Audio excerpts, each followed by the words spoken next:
आगे के सेक्शंस वगैरह हम स्टार्ट करते हैं। अभी भी कुछ बहुत सारे इंट्रोडक्टरी सेक्शंस है, वो हो जाएंगे, फिर टॉपिक स्टार्ट होंगे, क्योंकि स्टार्टिंग के जो सेक्शन है डेफिनेशन, और उसके बाद जो क्लासिफिकेशन है क्रिमिनल कोड के क्लासिफिकेशन, सबके जो पनिशमेंट के कुछ पावर्स वगैरह है वो सब हो जाएंगे डिस्कस। तो फिर जब टॉपिक जैसे अरेस्ट, स्टार्टिंग का सबसे बड़ा टॉपिक अरेस्ट है, वहीं से टॉपिक स्टार्ट होता है बड़ा वाला। उससे पहले जो है ये सब छोटे छोटे बेयर एक्ट के सेक्शंस ही है। अरेस्ट जो है उससे पहले पब्लिक प्रोसिक्यूटर और फिर अरेस्ट। चलिए बेयर एक्ट खोलिए, सेक्शन 2 हो गया था तो सेक्शन 3। सेक्शन 2 डेफिनेशन है वो हो गया था पूरा। सेक्शन 3,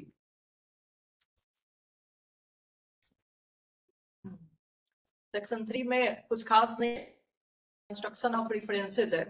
कंस्ट्रक्शन ऑफ रेफरेंसेस मतलब हम कुछ वर्ड्स का क्या मतलब निकालेंगे, उससे क्या कंस्ट्रक्ट करेंगे, वही बताया हुआ है। ठीक है, कुछ खास तरह के वर्ड्स का क्या मतलब निकालेंगे वह बताया हुआ है। लिखा हुआ है unless the context otherwise requires any reference in any law to a magistrate without any qualifying word. Magistrate of the first class, any reference in any law to a magistrate without any qualifying word, magistrate of the first class or a magistrate of the second class shall, in relation to any area, be construed as a reference to a judicial magistrate of the first class or judicial magistrate of the second class। कहीं भी लिखा हुआ है अगर magistrate of the first class, उसका क्या मतलब समझना है? उसका मतलब समझना है judicial magistrate of first class। कहीं भी magistrate of first class का मतलब judicial magistrate of first class समझना है, या magistrate of second class का मतलब judicial magistrate of second class समझना है। ये बता रहा है। फिर लिख रहा है एज द केस में भी एक्सरसाइजिंग जुरिसडिक्शन इन सच एरिया, उस एरिया का जिस एरिया के मजिस्ट्रेट सेकंड क्लास के मजिस्ट्रेट की बात हो रही है। ठीक है, तो माना जाएगा उस एरिया का जुडिशियल मजिस्ट्रेट सेकंड क्लास की बात हो रही है। ये बहुत सिंपल है, इसमें और कुछ नहीं है। फिर सब सेक्शन 2 है, where under any law other than this Sanhita, किसी भी लॉ में इस संहिता के अलावा, मतलब बीएनएसएस के अलावा और किसी लॉ में, the functions exercisable by a magistrate relates to matter. अब ये बता रहा है किसी और लॉ में किसी मजिस्ट्रेट का जिक्र हुआ है और उसके बारे में फंक्शंस दिया हुआ है कि ये कर सकता है, तो हम उसका क्या मतलब निकालेंगे, उसका हम क्या मतलब निकालेंगे उस मजिस्ट्रेट का। तो लिखा हुआ है which involve the appreciation or sifting of evidence or the formulation of any decision which exposes any person to any punishment or penalty। ऐसा काम वो मजिस्ट्रेट ऐसा काम करता है जिस मजिस्ट्रेट का जिक्र हुआ है किसी लॉ में, किसी पर्टिकुलर लॉ में किसी मजिस्ट्रेट का जिक्र हुआ है और उसका काम के बारे में क्या बताया हुआ है। वो इस तरह का काम करता है जिसमें एप्रिसिएशन ऑफ एविडेंस होता है, जिसमें एविडेंस को एप्रिसिएट किया जाता है। मतलब एविडेंस को देखी जाती है, उसकी क्वालिटी देखी जाती है, फिर एक डिसीजन पे पहुंची जाती है।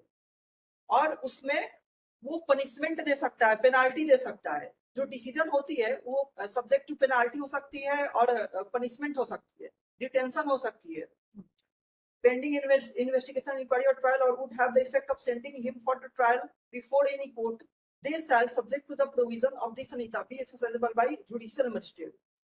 एक जुडिशियल जो भी फंक्शन है उसके बारे में दिया हुआ है। बहुत पहले मैंने बताया हुआ था एक्टिंग जुडिशियली का मतलब, कि जुडिशियली एक्ट करने का क्या मतलब होता है। उसी तरह की चीजें इसमें दी गई है। ये सारे काम जो दिए गए हैं, अप्रिसिएशन ऑफ एविडेंस, किसी को सजा देना, किसी को पनिशमेंट देना, ये काम जुडिशरी का है, जुडिशियल नेचर का वर्क है। तो अगर इस तरह का वर्क है तो हम मजिस्ट्रेट का क्या मतलब समझा जाएगा? मजिस्ट्रेट का मतलब जुडिशियल मजिस्ट्रेट समझा जाएगा, ना कि एग्जीक्यूटिव मजिस्ट्रेट। ओके, क्योंकि जुडिशियल मजिस्ट्रेट ही जुडिशियल नेचर के काम कर सकते हैं। तो ये जो दिया हुआ है, एक्सप्लेन किया हुआ है, ये जुडिशियल नेचर के वर्क है। ओके, दैट्स वाई लिखा हुआ है कि ये काम जुडिशियल मजिस्ट्रेट करेगा। मजिस्ट्रेट का मतलब जुडिशियल मजिस्ट्रेट हो जाएगा। लेकिन अगर जो इसमें सब सेक्शन 2 का क्लॉज बी दिया हुआ है, विच आर एडमिनिस्ट्रेटिव और एग्जीक्यूटिव इन नेचर, ऐसा काम करना है कि जो एग्जीक्यूटिव नेचर का हो या एडमिनिस्ट्रेटिव नेचर का हो, such as the granting of licence, जैसे कि लाइसेंस को ग्रांट करना, सस्पेंशन, लाइसेंस को सस्पेंस करना या ग्रांट करना, कैंसिल करना, सैंक्शनिंग ऑफ प्रोसिक्यूशन और विथड्रॉइंग फ्रॉम प्रोसिक्यूशन, विथड्रॉ करना या सैंक्शन करना, they shall subject to the provision of clause A B exercisable by executive magistrate. तो इस तरह का काम एग्जीक्यूटिव मजिस्ट्रेट करता है।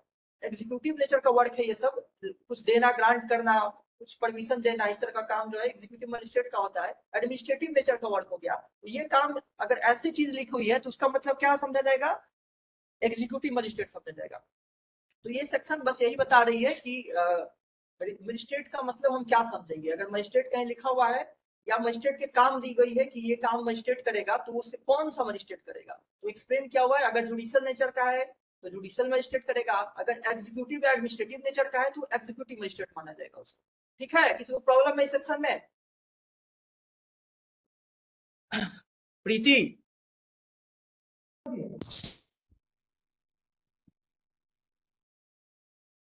वीडियो क्लियर आ रही है कि नहीं अभी? दिन भर तो बहुत अच्छा, उस समय के क्लास में ऐसा वीडियो वाली प्रॉब्लम नहीं आ रही थी। आ रही है कि नहीं, एक बार आप लोग बताइए। नो वेबएक्स सर पे, नहीं। वेबएक्स। ठीक है सर, ठीक है। ठीक है, मतलब बोर्ड दिखेगा कि नहीं? कुछ लिख दीजिए एक बार सर, तो क्लियर हो जाएगा। Okay okay.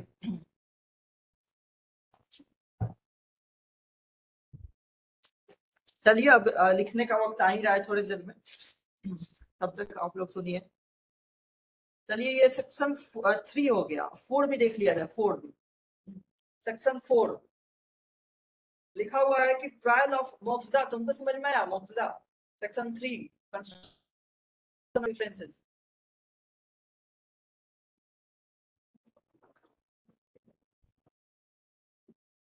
ओके,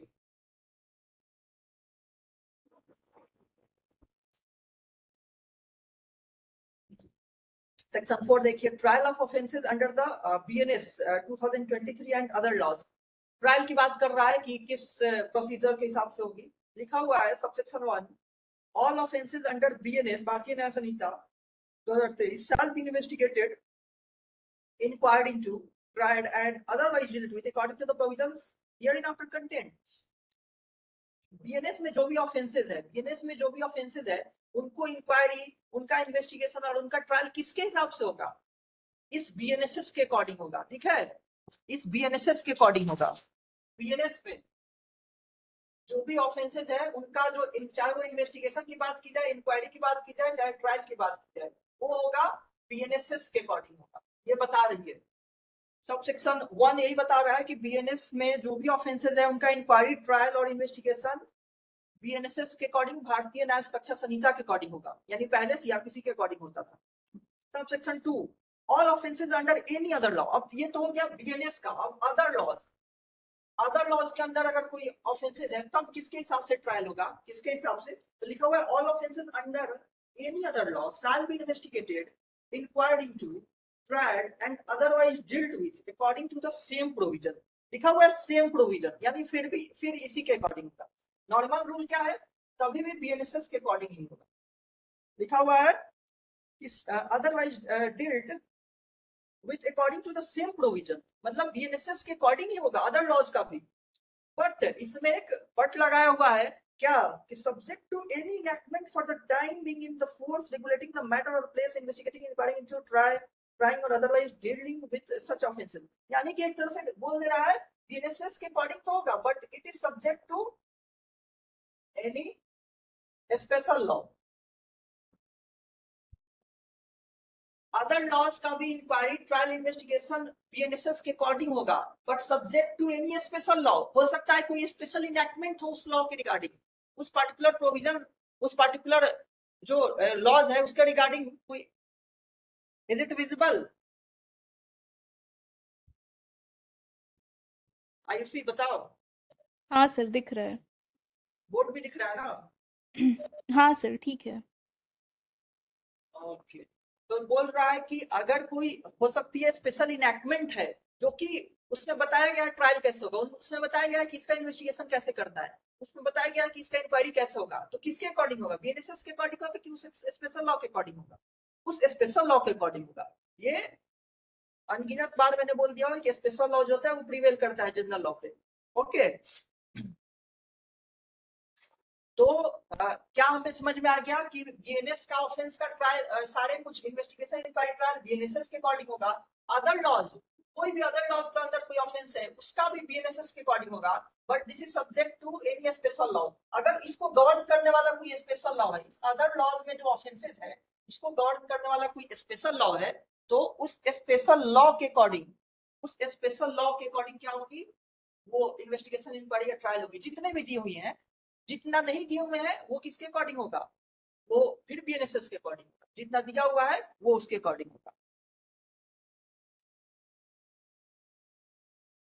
ओके, कभी भी वीडियो अगर रुक जाए तो आप लोग बताइएगा, क्योंकि मैक्सिमम लोग रिकॉर्डिंग ही देखते हैं, तो वो भी सही से हो ये भी जरूरी है। चलिए, ये भी सेक्शन हो गया, सेक्शन 4 समझ में आ गया आप लोग को। इसमें और कुछ नहीं है, बहुत ही आसान ये स्टार्टिंग के सेक्शन है। सेविंग क्लॉज है, सेक्शन 5 सेविंग क्लॉज है। सेक्शन 5 जो है सेविंग क्लॉज है, इसको भी देख लिया जाए। लिखा हुआ है कि nothing contained in this Sanhita shall in absence of specific provision to the contrary affect any special local law. फिर वही बात जो आईपी बीएनएस में भी लिखा हुआ है, इसमें भी लिखा हुआ है, लिख दिया रहता है जनरल लॉ में ये प्रोविजन लिख दिया रहता है कि लोकल लॉ और स्पेशल लॉ उस पर प्रिवेल करेगा, लोकल लॉ और स्पेशल लॉ प्रिवेल करेगा जनरल लॉ पे, यहाँ भी लिखा हुआ है। ओके, चलिए आते हैं चैप्टर 2 पे, constitution of criminal court and offices. Constitution of criminal court and offices.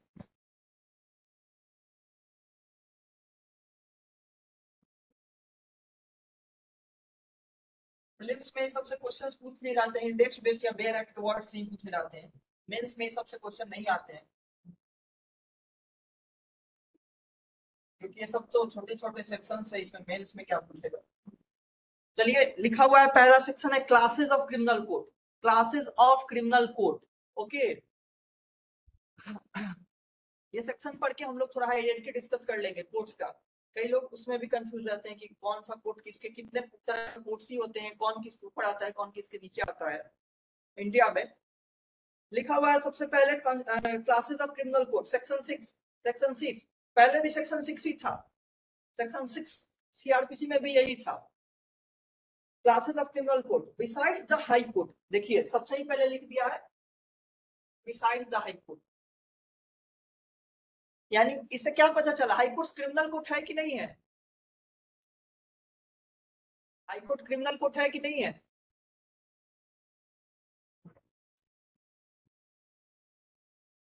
बताइए, है।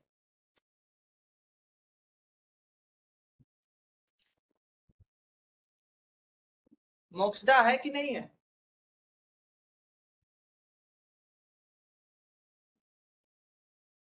सुचेता आवाज आ रही है।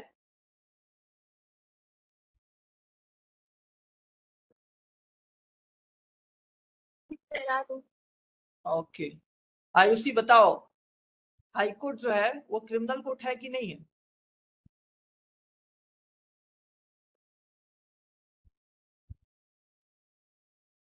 Ayushi, yes sir. है है कि नहीं है। है सर। है, बिल्कुल है। जल्दी से आप लोग ट्राई कर देखिए, बिल्कुल है। और ये लिखने का तरीका क्या है, besides the high court, high court के अलावा, मतलब हाई कोर्ट भी है, ये नहीं कि हाई कोर्ट नहीं है। Besides the high court and the courts constituted under any law, या कोई और दूसरे लॉ के अंडर कॉन्स्टिट्यूटेड कोई कोर्ट हो। क्या कोई लॉ है जिसके अंडर कोई कोर्ट कॉन्स्टिट्यूट हुआ है। सीआरपीसी के अलावा, बीएनएसएस के अलावा मैं बोल रहा हूँ, बीएनएसएस के अलावा कोई लॉ है जिसके अंडर कोई कोर्ट कॉन्स्टिट्यूट हुआ है।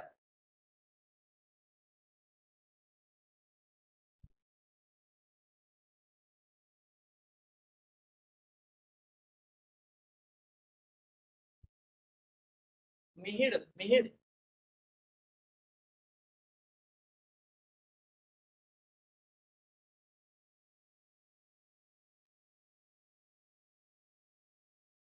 लेट से जा रही है क्या, आप लोग इतने लेट से बोल रहे हैं।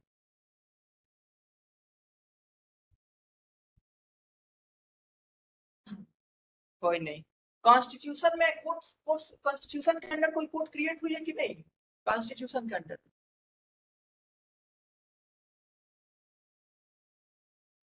कॉन्स्टिट्यूशन किसी कोर्ट को स्टैब्लिश करता है।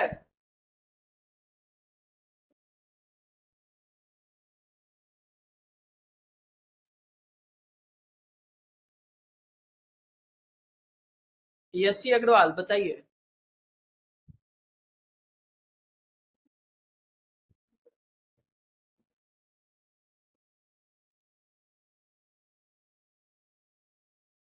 आप लोग चुप है, मुझे लग रहा है आवाज ही नहीं जा रही है किसी को। क्या सच में ऐसा हो रहा है क्या। नहीं सर, आवाज आ रही है।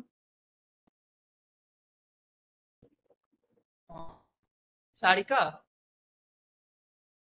Sir yes sir. Okay okay, यानी आवाज आ रही है, ठीक है। मैं पूछ रहा था कॉन्स्टिट्यूशन के अंडर कोई कोर्ट क्रिएट होती है क्या? कॉन्स्टिट्यूशन से supreme court supreme establish court. हुआ है, ठीक है। हाँ, और कॉन्स्टिट्यूशन से हाई कोर्ट इस्टेब्लिश हुआ है। कॉन्स्टिट्यूशन से हमारा supreme court, high court establish हुआ है। तो ये एग्जांपल हो गया कि कोई और लॉ द्वारा कॉन्स्टिट्यूटेड, हमारा जो सुप्रीम लॉ है, supreme law of the land है, वही कॉन्स्टिट्यूट करता है, वही इस्टेब्लिश कर रहा है सुप्रीम कोर्ट को, हाई कोर्ट को। चलिए देखते हैं, हम लोग प्रोविजन देखते हैं कहाँ गया।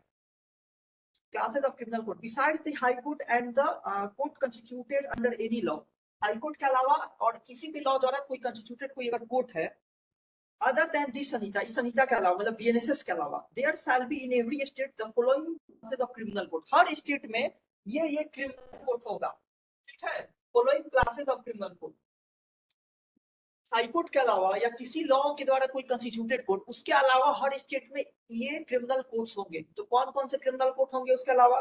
लिखा हुआ है सबसे पहले कोर्ट ऑफ सेशन होगा, court of session, court of session. इसमें सेशन जज भी आ जाता है, एडिशनल सेशन जज भी आ जाता है, एक असिस्टेंट सेशन जज भी होता है, वो हम लोग देख लेते हैं अभी थोड़ी देर में। Judicial magistrate of first class, दूसरा लिखा हुआ है जेएम फर्स्ट क्लास, फिर लिखा हुआ है जेएम सेकेंड क्लास, फिर लिखा हुआ है executive magistrate. Court of session, judicial magistrate of first class, judicial magistrate of second class और एग्जीक्यूटिव मजिस्ट्रेट। देखिए इसमें याद रखने वाली चीज एग्जीक्यूटिव मजिस्ट्रेट की है, क्योंकि एग्जीक्यूटिव मजिस्ट्रेट को हमारा जो सीआरबीसी या बीएनएसएस जो है वो एक अलग तरह का क्रिमिनल कोर्ट मानता है। क्लासेस ऑफ क्रिमिनल कोर्ट की बात हो रही है। एग्जीक्यूटिव मजिस्ट्रेट के कोर्ट को एक अलग तरीके का क्रिमिनल कोर्ट माने जाती है। एग्जाम्स में अनगिनत बार पूछी हुई है कौन कौन सा इनमें से क्रिमिनल कोर्ट है। ऑप्शन में एक एग्जीक्यूटिव मजिस्ट्रेट होती है, तो कई लोग एग्जीक्यूटिव मजिस्ट्रेट को क्रिमिनल कोर्ट ना मानते हैं, तो उसके चक्कर में गलती हो जाती है। तो याद रखना है कि एग्जीक्यूटिव मजिस्ट्रेट के कोर्ट को भी क्रिमिनल कोर्ट डिक्लेयर किया गया है सीआरपीसी द्वारा, अलग criminal court. Separation of power को दिखाती है ये प्रोविजन, सेपरेशन ऑफ पावर की। ओके, तो executive magistrate court of session, judicial magistrate first class, judicial magistrate of second class, ये चार दी हुई है। लेकिन चार जो दी हुई है लिखी हुई है except high court, high court के अलावा, ठीक है। मोक्सदा लीव की थी, आवाज नहीं जा रही थी क्या?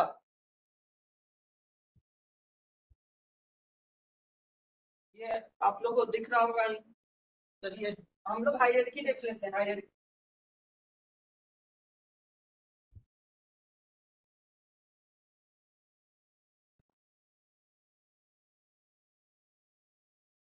क्रिमिनल कोर्ट्स का हायरार्की, क्रिमिनल कोर्ट्स का हायरार्की सबसे ऊपर क्या हो जाएगा? क्या लगता है सबसे ऊपर क्या हो जाएगा? Ayushi? High court. High court. Criminal case का अपने सुप्रीम कोर्ट में नहीं जाता है क्या? जाता है, लेकिन वो देखिए सिर्फ क्रिमिनल कोर्ट ही नहीं होता ना सर, सुप्रीम कोर्ट। तो हाई कोर्ट सिर्फ क्रिमिनल कोर्ट होता है? नहीं। हाई कोर्ट भी कॉन्स्टिट्यूशनल कोर्ट है ना, हाँ सर। तो सुप्रीम कोर्ट भी होगा। ओके, क्योंकि जैसा कि तुम बोलना चाह रही थी कि बस क्रिमिनल कोर्ट ही नहीं होता, बिल्कुल बस क्रिमिनल कोर्ट नहीं है। क्रिमिनल जुरिडिक्शन एक वन ऑफ द जुरिडिक्शन है सुप्रीम कोर्ट का, कई जुरिडिक्शन में से वन ऑफ द जुरिडिक्शन है। Original jurisdiction, appellate jurisdiction, appellate jurisdiction में वो क्रिमिनल जुरिडिक्शन उसकी आ जाती है, वो अपील सुनता है। स्पेशली पिटीशन भी जाती है, वो भी उसका जुरिडिक्शन है सुप्रीम कोर्ट का। तो कई सारे जुरिडिक्शन में से वन ऑफ द ये भी है कि उसे क्रिमिनल केसेस सुनने के राइट्स है सुप्रीम कोर्ट के। हाई कोर्ट भी मेयरली क्रिमिनल कोर्ट नहीं है, वो कॉन्स्टिट्यूशनल कोर्ट है, ठीक है। उसको भी कई सारे जुरिडिक्शन में से एक है कि वो क्रिमिनल केसेस भी सुन सकता है। जाहिर सी बात है, ये जो ट्रायल होती है उसका ओरिजिनल जुरिडिक्शन लोअर कोर्ट्स में होती है, वो उसके लिए सुप्रीम कोर्ट हाई कोर्ट नहीं है। लेकिन फिर भी Supreme Court is competent to hear criminal appeal, so सबसे ऊपर अभी भी रहेगा सुप्रीम कोर्ट। हमारे में प्रोविजन दी हुई है अपीलेट जुरिडिक्शन, उसमें बताई गई है कि क्रिमिनल अपील भी सुन सकता है। जैसा कि मैंने अभी थोड़ी देर पहले बताया कि लिखा हुआ है कि अदर लॉ द्वारा, कॉन्स्टिट्यूशन जो है वो जुरिडिक्शन, हाई कोर्ट और सुप्रीम कोर्ट के जुरिडिक्शन के बारे में बात करती है कॉन्स्टिट्यूशन, और वो बताती है कि सुप्रीम कोर्ट जो है वो क्रिमिनल केसेस के भी अपीलेट जुरिडिक्शन है उसका, और सिविल केसेस का भी अपीलेट जुरिडिक्शन है उसका। ओके, तो यहाँ हम लोग क्रिमिनल केसेस की कोर्ट्स की बात कर रहे हैं, तो उसमें सबसे ऊपर सुप्रीम कोर्ट आ जाएगी, उसके ऊपर जैसा कि आईसी ने कहा हाई कोर्ट आ जाएगी। चलिए हाई कोर्ट के बाद कौन सी आ जाएगी, बताते रहिए आप लोग। हाई कोर्ट के बाद क्या लगता है कौन आएगी? Court of session. Session court. बिल्कुल, सेशन कोर्ट आएगी, session court. Session session session court में कौन होता है? सेशन जज होता है, सेशन जज होता है। ओके, और सेशन कोर्ट के ही बराबर इसको भी एडिशनल सेशन जज को भी माना जाता है, एडिशनल सेशन जज।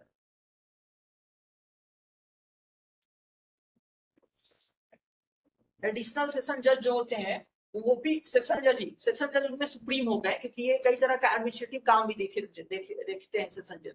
तो एक तरह का वो जैसे स्कूल्स में प्रिंसिपल होते हैं, वैसे ही सारे सेशन जजों में प्रिंसिपल है, सारे सेशन जजों का प्रिंसिपल है जो सेशन जज मेन है, लेकिन एडिशनल सेशन जज को भी वही पावर होती है जो पावर सेशन जज की है, जुडिशियल पावर, वही पावर है एडिशनल सेशन जज की भी होती है। लेकिन सेशन जज एक ही होते हैं और उनको और भी एडमिनिस्ट्रेटिव पावर होती है। उनका काम है कि बाकी सारे काम भी देखना कि किसको हम काम अलॉट करेंगे, क्या करेंगे क्या नहीं करेंगे, जो एडमिनिस्ट्रेटिव नेचर के काम है वो सब भी सेशन जज देखते हैं। लेकिन जुडिशियल पावर, सजा देने की पावर, वो सब दोनों की सेम ही होती है।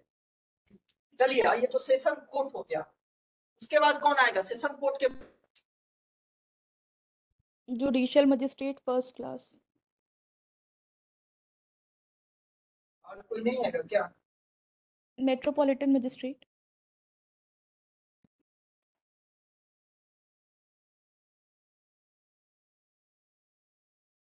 सेशन जज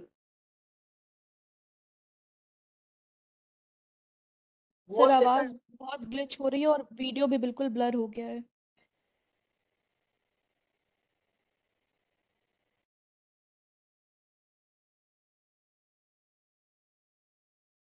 है। सारिका वीडियो ब्लर हो गया है क्या, देखो। यस सर, और वॉइस भी ब्रेक हो जा रहा है। 1 सेकेंड, ये हो क्या?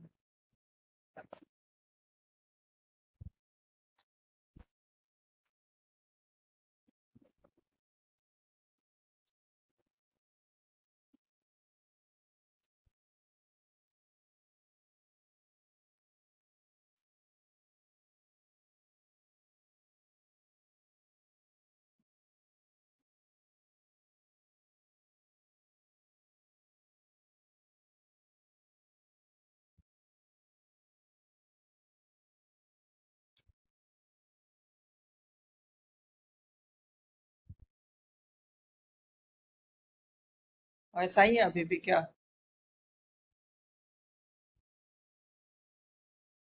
हाँ सर वीडियो ब्लर है लेकिन आवाज मतलब वॉइस ठीक आ रही है।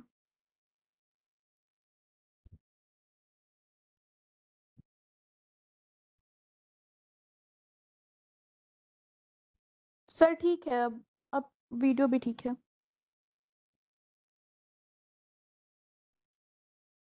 ओके, हम लोग कंटिन्यू करते हैं, क्योंकि नेटवर्क सही है, वाईफाई काम कर रही है, पता नहीं ऐसा।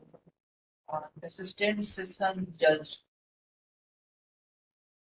सेशन जज के नीचे होता है असिस्टेंट सेशन जज। जैसा कि मैंने बताया कि जो एडिशनल सेशन जज होते हैं, जो एडिशनल सेशन जज होते हैं, उनको जो होता है बराबर पावर होता है सेशन जज के, असिस्टेंट एडिशनल को, लेकिन असिस्टेंट को नहीं। असिस्टेंट सेशन जज उनसे नीचे होते हैं, वो सबऑर्डिनेट होते हैं सेशन जज के, सबऑर्डिनेट होते हैं। ठीक है, तो ये हो गया असिस्टेंट सेशन जज, उनके नीचे हो गया। फिर होती है मेट्रोपॉलिटन मजिस्ट्रेट जो होते हैं, मेट्रोपॉलिटन मजिस्ट्रेट जो होते हैं या जुडिशियल मजिस्ट्रेट जो होते हैं, उनमें चीफ भी होते हैं, उनमें भी चीफ होते हैं, chief judicial magistrate, chief metropolitan. तो ये आ जाएगी इसमें, चीफ मेट्रोपॉलिटन मजिस्ट्रेट या एडिशनल चीफ भी। ये बात याद रखिएगा आप लोग, ये जो चीफ होता है ना, उसके साथ एडिशनल वाले ना वो बराबर ही माने जाते हैं। एडिशनल वाला बराबर, असिस्टेंट नीचे हो जाता है, एडिशनल वो इक्वल होता है, उसका पावर इक्वल होता है जुडिशियल पावर। जो चीफ होता है उसको एक्स्ट्रा एडमिनिस्ट्रेटिव पावर आता है। जैसा कि मैंने बताया सेशन जज एडिशनल सेशन जज के बराबर ही पावर होती है, लेकिन सेशन जज को कुछ एडमिनिस्ट्रेटिव एक्स्ट्रा पावर दिए गए हैं। उसको वो जो होता है सुपीरियर माना जाता है इन टर्म्स ऑफ एडमिनिस्ट्रेशन, क्योंकि वो सबका हेड बना दिया जाता है एक तरह से। जुडिशियल पावर दोनों के बराबर है।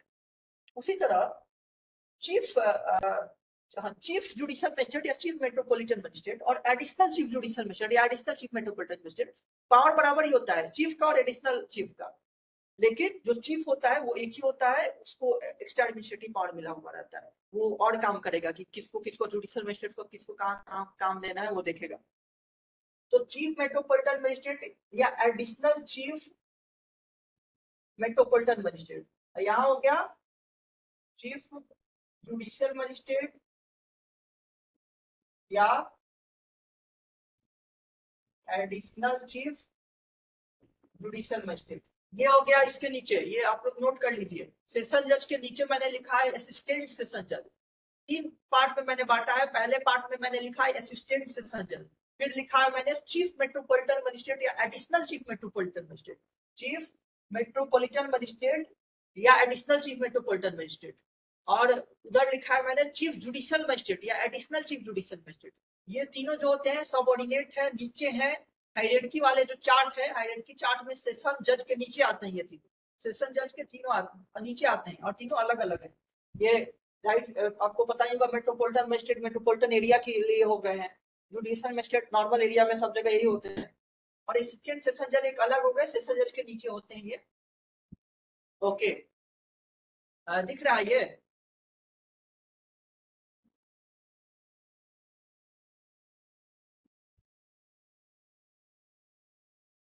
मोक्षदा तुम्हें दिख रहा है?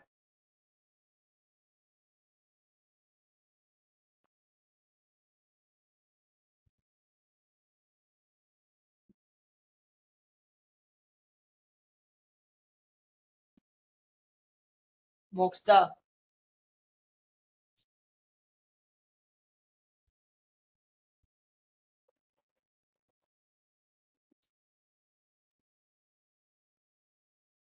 बोर्ड थोड़ा नीचे कर दीजिए। एक्चुअली बोर्ड नीचे नहीं होगा, लेकिन तुम्हें कौन सी एरिया नहीं दिख रही है, मैं फोन को ही थोड़ा घुमा के देता हूँ, या तुम्हें भेज भी दूंगा। अच्छा ठीक है, एक सेकंड। ठीक है अब? ओके, आयुषी तुम लोग को दिख रहा है? यस सर दिख रहा है। ओके, मैंने चीफ मेट्रोपॉलिटन मजिस्ट्रेट को भी 2 भाग में बांट दिया। चीफ मेट्रोपॉलिटन या एडिशनल चीफ के नीचे कौन हो गया? मेट्रोपॉलिटन मजिस्ट्रेट हो गया या स्पेशल मेट्रोपॉलिटन मजिस्ट्रेट हो गया। एरिया में मेट्रोपॉलिटन मजिस्ट्रेट होते हैं, फिर स्पेशल मेट्रोपॉलिटन मजिस्ट्रेट भी होते हैं। सबके बारे में भी हम लोग पढ़ेंगे, हायरार्की चार्ट पहले देखना है। ये दोनों सबऑर्डिनेट किसके हैं? चीफ के, चीफ मेट्रोपॉलिटन मजिस्ट्रेट के या एडिशनल चीफ मेट्रोपॉलिटन मजिस्ट्रेट के, ये सबऑर्डिनेट है। ओके, यहाँ तक नोट कर लीजिए, फिर मैं मिटाता हूँ और आप लोग कॉपी में इसी के नीचे नोट करेंगे। इसका अभी बाइफरकेशन मैं बताना बाकी है, तो यहाँ से मैं इसको पढ़ लेके शुरू करूंगा। ओके, ये वाला यही खत्म हो जा रहा है, ये वाला भी यही खत्म हो जाएगा, इसका बाइफरकेशन अभी बाकी है। तो ये मैं ऊपर ये वाले पार्ट को ऊपर लिख करके इसको बाइफरकेट करूंगा, आप लोग यहाँ तक नोट कर लीजिए। Chief Metropolitan Magistrate को I have divided into Metropolitan Magistrate and Special Metropolitan Magistrate. मिटा दूं? बिहार का निगम। यस सर, हो गया है, मिटा दीजिए। ओके,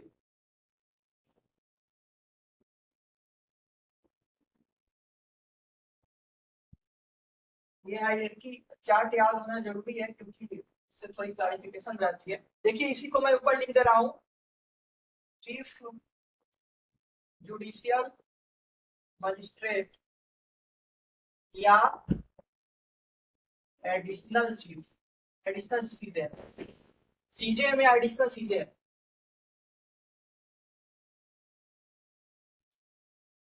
सीजेएम या additional CJM, chief judicial magistrate या एडिशनल चीफ जुडिशियल मजिस्ट्रेट, इनके नीचे कौन होता है? इसके नीचे होता है सब डिविजनल जुडिशियल मजिस्ट्रेट या जेएम, एसडीजेएम, ठीक है। जो आप उसको नाम है चीफ जुडिशियल मजिस्ट्रेट या एसीजेएम लिखे हुए थे, उसको उसके नीचे लिख दीजिए SDJM, sub divisional judicial magistrate. Sub divisional judicial magistrate होता है उसके नीचे, sub divisional judicial magistrate.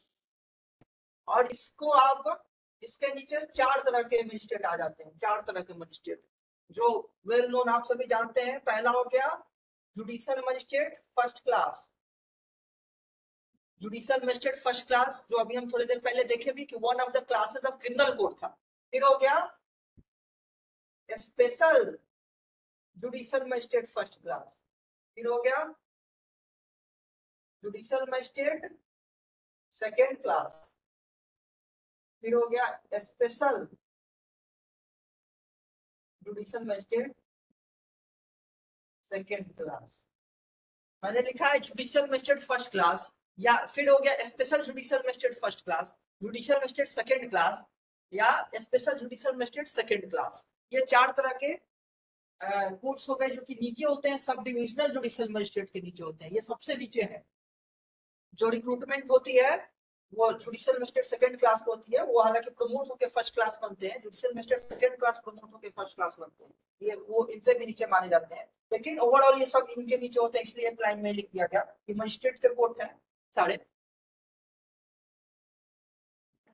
CJM के नीचे हो गया, सीजेएम एसीजेएम बराबर हो गया। जैसा कि मैंने बताया एडिशनल जो होते हैं वो बराबर ही माने जाते हैं, सीजेएम के बराबर ही एडिशनल सीजेएम होते हैं। सेशन जज के बराबर ही एडिशनल सेशन जज होते हैं जुडिशियल पावर में। उसके नीचे सब डिविजनल जुडिशियल मजिस्ट्रेट, और उसके नीचे 4 तरह के हो गए, judicial magistrate first class, judicial magistrate second class, फिर special judicial magistrate first class और special judicial magistrate of second class, ठीक है।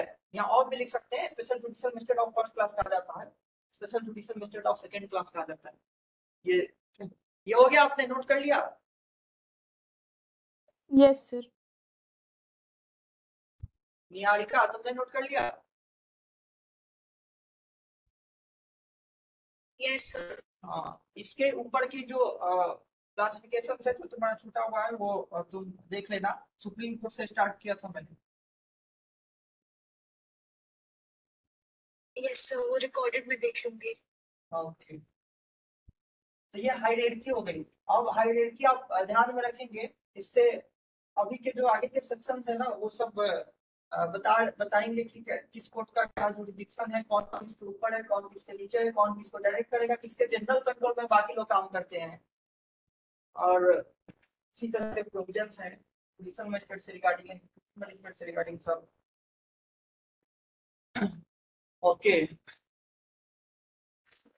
और सुप्रीम कोर्ट हाई कोर्ट का तो बता ही दिया गया कि वो कॉन्स्टिट्यूशन से ही अपनी पावर डिराइव करते हैं डायरेक्टली। हाईकोर्ट्स के पावर जो है वो सीआरपीसी में भी यानी बीएनएसएस में दिए हुए हैं, लेकिन कॉन्स्टिट्यूशन में भी दिए हुए हैं, और सुप्रीम कोर्ट के तो दिया ही हुआ है कॉन्स्टिट्यूशन में पावर। चलिए अब अगला सेक्शन हम लोग देखते हैं, क्योंकि ये सेक्शन हो गया classes of criminal code. Criminal code के कई सारे क्लासेस हैं, और ये पूरा जो था हायरार्की चार्ट था। अगला सेक्शन है टेरिटोरियल डिवीजन का, टेरिटोरियल डिवीजन सेक्शन 7। फिर से आप लोग क्या देखिए, बेयर एक्ट देखिए, टेरिटोरियल डिवीजन का अगला section.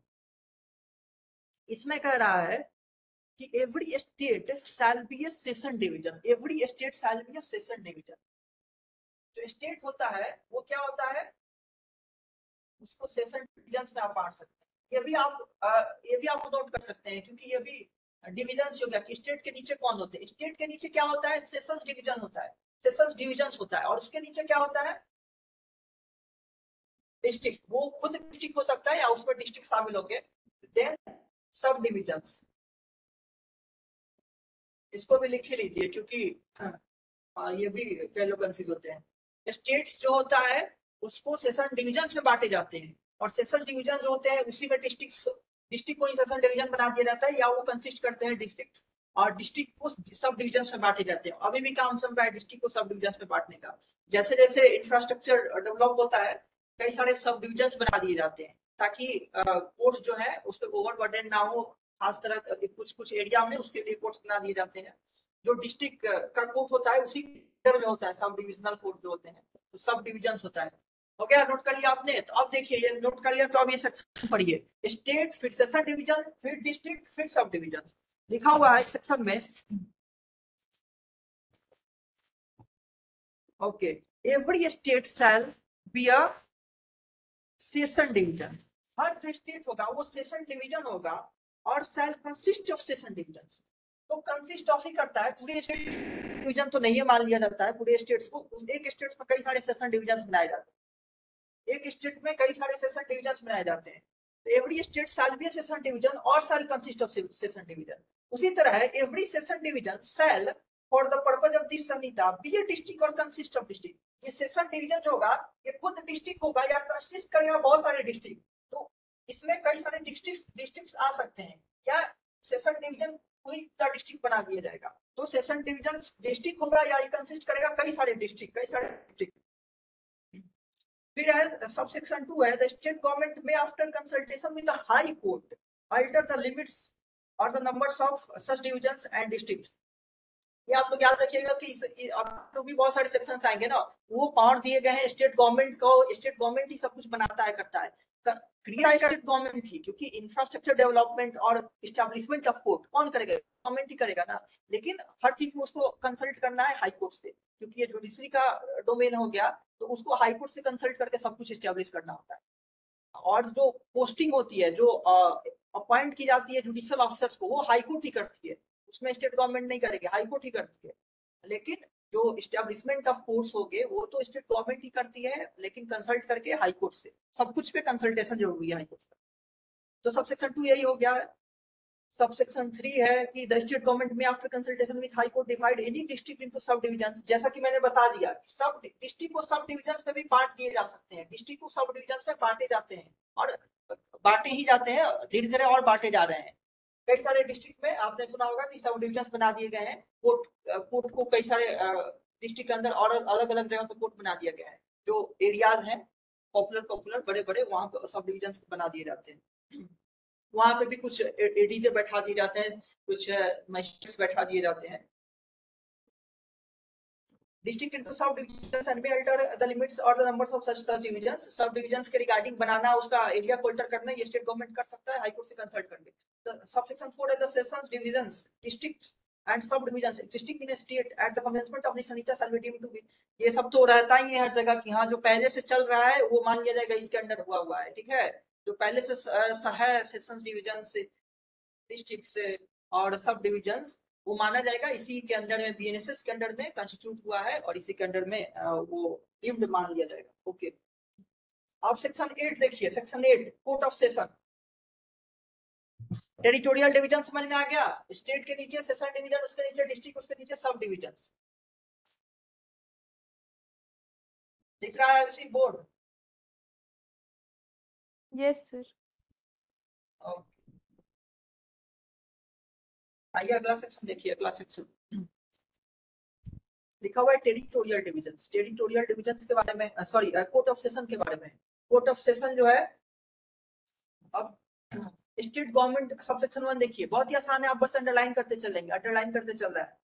The state government shall establish a court of session for every session division. कौन करेगा establish? State government. तो स्टेट गवर्नमेंट को आप अंडरलाइन कर सकते हैं, बस स्टेट गवर्नमेंट को आप अंडरलाइन कर सकते हैं, वही स्टेब्लिश करेगा। हर सेशन डिवीजन में एक कोर्ट ऑफ सेशन स्टेब्लिश करना है, हर सेशन डिवीजन में एक कोर्ट ऑफ सेशन होनी चाहिए। सब सेक्शन 2 कह रहा है every court of session shall be presided by a जज to be appointed by high court. जो जज प्रेजाइड करेगा, प्रेजाइडिंग ऑफिसर होगा सेशन कोर्ट का, जो प्रेजाइडिंग ऑफिसर होगा उसको सेशन जज कहते हैं, और उसको कौन अपॉइंट करेगा? हाई कोर्ट अपॉइंट करेगा, ठीक है। तो सेशन कोर्ट को प्रेजाइड कौन करता है? एक सेशन जज, जिसको अपॉइंट करता है high court, not state government, high court. The High Court may also appoint additional session judge to exercise jurisdiction in a court of session. Court of session का jurisdiction exercise करने के लिए additional session judge भी appoint किया जाएगा। जैसे कि मैंने बताया हुआ है थोड़ी देर पहले ही कि एडिशनल सेशन जज भी सेशन जज का ही बराबर सब काम करते हैं, उनका जुरिडिक्शन उतना ही होता है, जुडिशियल जो पावर होती है उतनी ही होती है जितने सेशन जज की होती है। तो एडिशनल सेशन जज भी अपॉइंट करेगा, कौन करेगा? हाई कोर्ट करेगा। Subsection 4, the session judge of one session's divisions may be appointed by the High Court to be also additional session judge of another division. एक किसी एक सेशन डिवीजन का जो सेशन जज है, किसी एक सेशन डिवीजन का, प्रयागराज का मान लीजिए, प्रयागराज का जो है सेशन जज, उसको उसके पड़ोसी का जो राज है, राज बोल रहा हूँ, डिस्ट्रिक्ट है, उसका भी उसको एडिशनल सेशन जज अपॉइंट किया जा सकता है। कौन? हाईकोर्ट कर सकता है। द सेशन जज ऑफ वन सेशन डिवीजन, एक सेशन डिवीजन का जो सेशन जज है उसको अपॉइंट किया जा सकता है एडिशनल सेशन जज ऑफ अदर सेशन डिवीजन, दूसरे सेशन डिवीजन का एडिशनल सेशन जज के रूप में अपॉइंट किया जा सकता है। And in such case he may sit for the disposal of cases at such place और places in the other division as the high court may direct. और वो कहाँ बैठेगा? जहां हाई कोर्ट डायरेक्ट करेगा, एप्रोप्रिएट जगह वहां बैठ के करेगा, जहां हाई कोर्ट डायरेक्ट करेगा वहां पे। ठीक है, इस सब पे क्वेश्चन रहता है तो वही ऑप्शन में रहेगा, कौन डायरेक्ट करेगा? हाई कोर्ट की, स्टेट गवर्नमेंट, ये सब तरह का क्वेश्चन बनता है। तो हाई कोर्ट डायरेक्ट करेगा, वहां बैठेगा। सब सेक्शन 5 कह रहा है where the office of a session जज इज वैकेंट, सेशन जज का ऑफिस वैकेंट है, खाली हो गया है, उसकी जगह पे कौन उसकी काम देखेगा? सेशन जज का ऑफिस वैकेंट है तो उसका काम कौन देखेगा? तो लिखा हुआ है कि हाई कोर्ट में make arrangement for the disposal of any urgent application which is और मे बी मेड और pending before such court of session bye additional session जज। कौन देखेगा? कौन देखेगा? कौन देखेगा निहारिका? सर एडिशनल सेशन जज। एडिशनल सेशन जज, सेशन जज का ऑफिस वैकेंट है तो उसका काम जो है वो एडिशनल सेशन जज देखेगा, एडिशनल सेशन जज। ठीक है, और लिखा हुआ है इसमें, और if there be no additional session जज तो बाय ये सीजेएम, ये ना रहे तब सीजेएम। और if there be no additional session जज बाय ये CJM, chief judicial magistrate, in the sessions divisions, and every session judge or magistrate shall have jurisdiction to deal with any such application। और उसको jurisdiction दे दिया जाएगा, तभी तो उसको काम दिया जा रहा है ना, अपॉइंट किया जा रहा है। ये ना रहे, एब्सेंट रहे, एब्सेंट रहे तो इसका काम एडिशनल सेशन जज देखेगा, और ये भी ना रहे तो सीजेएम देखेगा। तो ये इनका जो काम है, इनको जो पावर है देखने का एप्लीकेशन, वो ये भी देख सकता है, ये भी देख सकता है। मतलब ये ना रहे तो ये देख सकता है, ये भी ना रहे तो ये देख सकता है। तो ये एब्सेंट के में दिया गया है, इस पे भी क्वेश्चन आए हुए हैं, ये ना रहेगा तो कौन देखेगा? ओके, ये थर्ड लेयर पे भी पूछा हुआ है कि सेशन जज भी नहीं है, एडिशनल सेशन भी जज भी नहीं है तो कौन देखेगा? तो सीजेएम देखेगा। ज्यादातर क्वेश्चन यही पूछा हुआ है, कौन? तीसरा वाला। तो सीजेएम भी याद रखेंगे, एडिशनल सेशन जज भी याद रखेंगे आपको, ये सब प्रीलिम्स का क्वेश्चन है। बाय सीजेएम, ओके हो गया। सब सेक्शन 6 देखिए, the court of session shall ordinarily hold its sitting at such place or places as the high court may by notification specify। कहां बैठेगा? कोर्ट ऑफ सेशन कहां बैठेगा? जहां हाई कोर्ट नोटिफाई करेगा, ओके, वहीं बैठेगा। But if in any particular case the court of session is of opinion, किसी particular case में कोर्ट ऑफ सेशन इसका ओपिनियन ये है कि सबके कन्वीनियंस के लिए, मतलब पार्टीज के, it will be tend to the general convenience of the parties and witnesses to hold it sitting at any place in the session division, it may with the consent of the prosecution and the accused sit at that place for the disposal of the case or the examination of any witness or witnesses therein। मान लीजिए बैठने का तो है कि यहाँ बैठेगा, ये उसका ऑफिस बना हुआ है, कोर्ट बना हुआ है, वहीं बैठेगा। लेकिन सेशन जज को क्या लग रहा है कि इस पार्टिकुलर केस के लिए, केस है जिसके लिए वो एक खास जगह बैठे तो ज्यादा अच्छा रहेगा, वो कन्वीनियंट रहेगा, हो सकता है विटनेस के लिए, हो सकता है प्रोसिक्यूशन और या डिफेंस के लिए, किसी के लिए कन्वीनियंट है। तो सबके कंसेंट से, प्रोसिक्यूशन, डिफेंस, सबके कंसेंट से यहाँ पे बैठ सकता है, उस अलग जगह पे बैठ सकता है, उस केस के लिए, हमेशा के लिए नहीं, उस केस के लिए, उस पार्टिकुलर केस के लिए। तो ये प्रोविजन बता रहा है कि सेशन जज को ये पावर है कि पार्टिकुलर केस के लिए for the convenience of the accused and the prosecution या विटनेसेस, वो अलग जगह पे भी बैठ सकता है। ठीक है, ये सबसेक्शन 6 हो गया। अब आइए सबसेक्शन 7, द सेशन जज may from time to time make orders consistent with the distribution of business. मैंने स्टार्टिंग में ही बताया था, जब हायरार्की बता रहा था कि सेशन जज को एग्जीक्यूटिव काम भी करने होते हैं, इस तरह के भी काम, जुडिशियल काम तो करना ही है, केस तो देखना ही है, उसके अलावा वो क्योंकि एक तरह से हेड बनाया गया है, प्रिंसिपल बनाया गया है, तो उसको और भी काम देखने हैं। सबका किसको कहाँ क्लास लेना है वही बताएगा एज ए प्रिंसिपल। ठीक है, तो जो काम होते हैं डिस्ट्रीब्यूट करना है, उसको किसको क्या क्या काम देखना है, उसके नीचे जो है, उसके नीचे के जज है, उसके लिए काम, उसमें काम डिस्ट्रीब्यूट करेगा। ये काम करना है किसको? सेशन जज को, क्योंकि सबसे ऊपर है वो डिस्ट्रिक्ट लेवल पे, एक सेशन डिवीजन में सबसे ऊपर तो वही है ना, सेशन जज। From time to time make orders consistent with as per distribution of business among such additional session judge. Additional session judge में वो डिवाइड करेगा काम को. सबसेक्शन 8 एडिशनल सेशन जज में काम को डिवाइड करेगा, लेकिन फिर भी एडिशनल सेशन जज को जुडिशियल पावर बराबर ही होती है. जब केस देखेगी तो उसको सुनने का जो केस सेशन जज सुन सकता है वो सारे केस एडिशनल सेशन जज भी सुन सकता है. जो केस जितना पनिशमेंट सेशन जज दे सकता है उतना ही पनिशमेंट एडिशनल सेशन जज भी दे सकता है. इसलिए मैंने बोला था एडिशनल को पावर और जुडिशियल पावर बराबर ही होता है, लेकिन एग्जीक्यूटिव पावर उसको नहीं होता है, वो सेशन जज को होता है. उसी तरह एडिशनल सीजीएम को भी जुडिशियल पावर बराबर होता है सीजीएम के, लेकिन सीजीएम के पास कुछ एक्स्ट्रा एग्जीक्यूटिव पावर भी होती है. The session judge may also make provision for the disposal of any urgent application in the event of खुद के absence में किसी urgent application को कैसे डील किया जाएगा उसके रिगार्डिंग भी कुछ काम कर सकता है, कुछ प्रोविजन बता सकता है कि ऐसे ऐसे डिस्पोज किया जाएगा.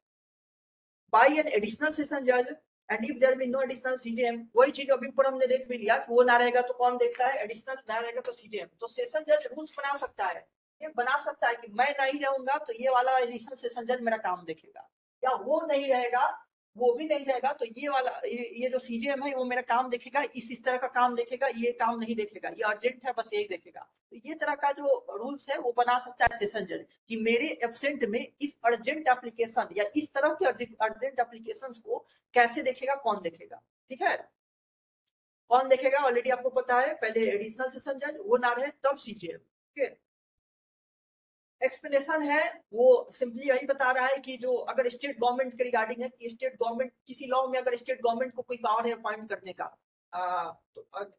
तो वो अपॉइंटमेंट जो होगा एज ए सेशन जज या एज एडिशनल सेशन जज वो पहला अपॉइंटमेंट नहीं होगा. एक्चुअली ऐसा कोई लॉ ही नहीं है. अभी तो हमारे यहाँ अपॉइंटमेंट जो होता है वो हाई कोर्ट करता है, स्टेट गवर्नमेंट अपॉइंटमेंट नहीं करती है, हाई कोर्ट करती है अपॉइंटमेंट. जज का अपॉइंटमेंट हाई कोर्ट करती है, नॉट स्टेट गवर्नमेंट. ये एक्सप्लेनेशन स्टेट गवर्नमेंट के बारे में. तो स्टेट गवर्नमेंट के लिए लिखा हुआ है for the purpose of this Sanhita appointment does not include the first appointment posting और promotion of a person by the government. Appointment में पहला अपॉइंटमेंट या पहला पोस्टिंग नहीं माना जाएगा. In connection with affairs of the union और state where under any law such appointment posting or promotion is required to be made by the government. अगर government के द्वारा अपॉइंटमेंट किया जाना है, पोस्टिंग किया जाना है या प्रमोशन किया जाना है, गवर्नमेंट के द्वारा अपॉइंटमेंट पोस्टिंग या प्रमोशन किया जाना है, ये जो अपॉइंटमेंट है किसका अपॉइंटमेंट का बात किया गया इस सेक्शन में, सेशन जज का, एडिशनल सेशन जज का, इन्हीं का ना, सेशन जज और एडिशनल सेशन जज. तो अगर गवर्नमेंट के पास पावर हो अपॉइंट करने का किसी लॉ के अंडर में तो वो जो अपॉइंट करेगा ये पहला अपॉइंटमेंट नहीं होगा. ये नहीं कि किसी को डायरेक्ट बना दे सेशन जज या एडिशनल सेशन जज, ये बता रहा है. लेकिन एक्चुअली इसका कोई रिलेवेंस नहीं है क्योंकि अपॉइंटमेंट जो हाई कोर्ट करती है, हाई कोर्ट अपॉइंट करती है पूरे इंडिया में. चलिए सेक्शन 9 देखिए. Section 9 judicial magistrate. ये तो सेशन जज का हो गया, सेशन कोर्ट का हो गया ये पूरा.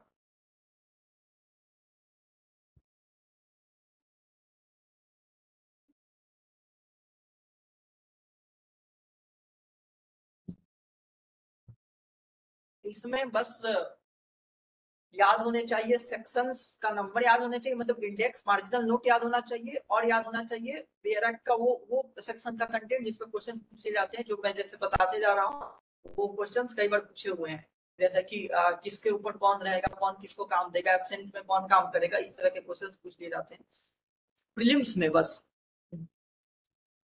सेक्शन 9 देखिए. Section 9 court of judicial magistrate लिखा हुआ है in every district, her district में there shall be established as many court of judicial magistrate as the first class and of the second class and at such places as the state government में after consultation with the high court may notify.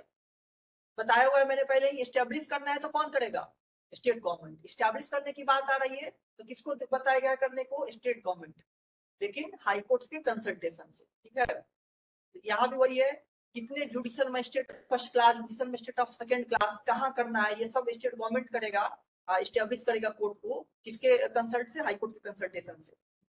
Provided, तो proviso दिया हुआ है, provided that the state government may after consultation with high court establish for any local area one और more special court of judicial magistrate.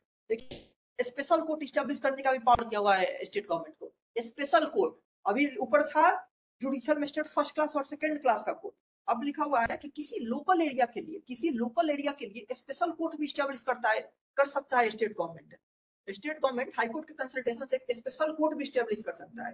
किस लिए special court of judicial magistrate of first class second class establish कर सकता है? किस लिए? To try any particular case और particular class of cases, किसी खास तरह के केस को देखने के लिए, किसी खास तरह के, हो सकता है कि कोई टैक्स रिलेटेड केस देखने के लिए, कोई खास तरह का मैटर आ गया हुआ है, कोई स्पेशल लॉ बनाया है गवर्नमेंट जो है, कोई लोकल लॉ बनाया हुआ है, उससे रिगार्डिंग जो केस है वो देखने के लिए कोई स्पेशल कोर्ट बना दे, special court of judicial magistrate बना दे, वो बताया हुआ है। तो स्टेट गवर्नमेंट को ये भी पावर है कि किसी खास तरह के केसेस को डील करने के लिए किसी खास एरिया में स्पेशल कोर्ट्स भी बना दे, ये भी कर सकता है, special court of judicial magistrate भी बना दे। and where any special court established no other court of, और अगर एस्टेब्लिश कर ही दिया गया है, मान लीजिए स्टेट गवर्नमेंट जो है वो एक लोकल लॉ लाई, जैसे कि मान लीजिए लिकर प्रोहिबिशन के लिए लॉ है बिहार में, उसके लिए कोई स्पेशल कोर्ट बना है कि यही कोर्ट्स देखेंगी केसेस, अब बाकी कोर्ट नहीं देखेंगे क्योंकि स्पेशल कोर्ट बना दिया गया है ना वो केस देखने के लिए, तो बाकी कोर्ट नहीं वही देखेगी। तो वो भी बात लिखा हुआ है कि कोई स्पेशल कोर्ट बन जाती है खास तरह के केसेस देखने के लिए, वो खास तरह की केसेस जो नॉर्मल कोर्ट में नहीं जाएगी उसे स्पेशल कोर्ट में जाएगी। ठीक है, समझ में आ रहा है? मोक्षदा, निहारिका, यसी, मिहिर, नेहा गुप्ता, बताइए। Yes sir. ओके, शाश्वत, ये प्रोविजन है बेयर एक्ट के, समझना जरूरी है, प्रीलिम्स पॉइंट ऑफ व्यू के लिए बहुत इंपॉर्टेंट है, तो इसको आप लोग अननेसेसरी मत समझिएगा क्योंकि प्रीलिम्स में बहुत सारे क्वेश्चन पूछे जाते हैं इन सब प्रोविजन से। तो बहुत ज्यादा थ्योरेटिकल नहीं है इसमें, बस प्रोविजंस ही देखने हैं, पब्लिक प्रोसिक्यूटर से थोड़ा बहुत पढ़ना है और उसके बाद अरेस्ट से ज्यादा पढ़ना है। Sarika, yes sir. समझ में आ रहा है? Yes sir. वीडियो दिख रही है?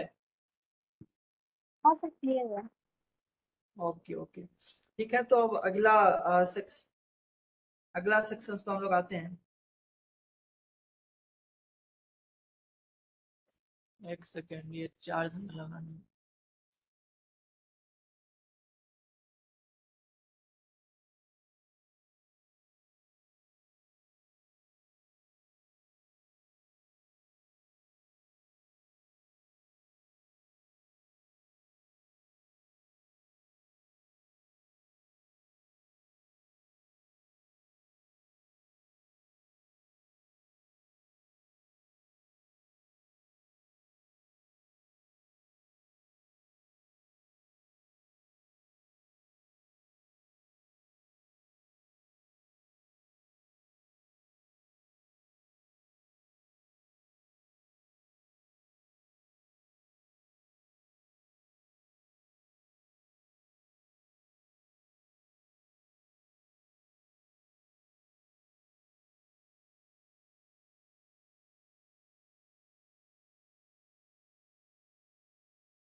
हाँ, दिख रही है ना वीडियो? फिर से आप एक बार कंफर्म कर दीजिए।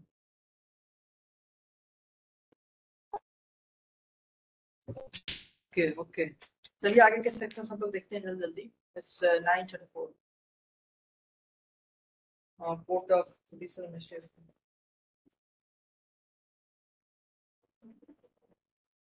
ओके, स्पेशल कोर्ट के बारे में हो गया, special court of judicial magistrates भी अपॉइंट किए जा सकते हैं। फिर दिया सबसेक्शन 2 दिया हुआ है। सबसेक्शन 2 लिखा हुआ है, the presiding officer of such court shall be appointed by high court. Presiding officer high court, pattern हमेशा आपको याद रहना चाहिए। कोर्ट को एस्टेब्लिश कौन कर रहा है? स्टेट गवर्नमेंट, कंसल्ट करके हाई कोर्ट से। लेकिन जब भी अपॉइंटमेंट की बात आएगी जुडिशियल ऑफिसर्स की, तो उसमें स्टेट गवर्नमेंट का रूल खत्म हो जाता है, वो हाई कोर्ट ही करती है, हाई कोर्ट। तो प्रिजाइडिंग ऑफिसर इन कोर्ट्स के भी कौन अपॉइंट करेगा? हाई कोर्ट अपॉइंट करेगा। The High Court may, whenever it appears to be to be expedient or necessary, confer the power of judicial magistrate of the first class or of the second class on any member of the judicial service of the state functioning as a judge in a civil court. लिखा हुआ है high court confer कर सकता है।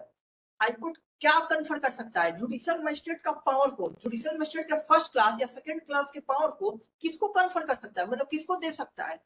On any member of the judicial service of the state, state के judicial service के किसी भी मेंबर को दे सकता है जो कि फंक्शन कर रहे हैं किसी सिविल कोर्ट में। ठीक है, लिखा हुआ है कि हाई कोर्ट के पास ऑथोरिटी है कि स्टेट के जुडिशियल सर्विस जो है ना, यूपी जुडिशियल सर्विस के कोई भी ऑफिसर, कोई जुडिशियल ऑफिसर जो किसी सिविल कोर्ट में काम कर रहा है, उसको किसका पावर दे सकता है? जुडिशियल मजिस्ट्रेट फर्स्ट क्लास का पावर दे सकता है, जुडिशियल मजिस्ट्रेट सेकंड क्लास का पावर दे सकता है। Okay, judicial magistrate first class और सेकंड क्लास का पावर किसको दिया जा सकता है? एक ऐसे सिविल कोर्ट के जुडिशियल ऑफिसर्स को जो उस स्टेट का जुडिशियल ऑफिसर है, उस स्टेट का जुडिशियल ऑफिसर है जो कि किसी सिविल कोर्ट में काम कर रहा है, उसको पावर कन्फर किया जा सकता है। यही बात लिखी हुई है। कौन कर सकता है? हाई कोर्ट कर सकता है। सब सेक्शन 3 भी हो गया। अब देखते हैं सेक्शन 10। सेक्शन 10 इसको दिक्कत है अभी तक के सेक्शन में 6, 7, 8, 9 में 6, 7, 8, 9 में सारिका 6, 7, 8, 9 समझ में आ गया? Yes, sir. ओके, तो चलिए 10 देखते हैं।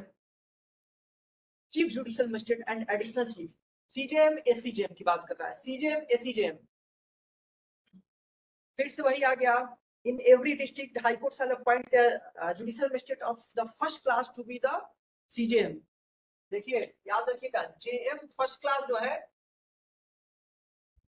JM फर्स्ट क्लास, उसी को CJM बनाया जाता है।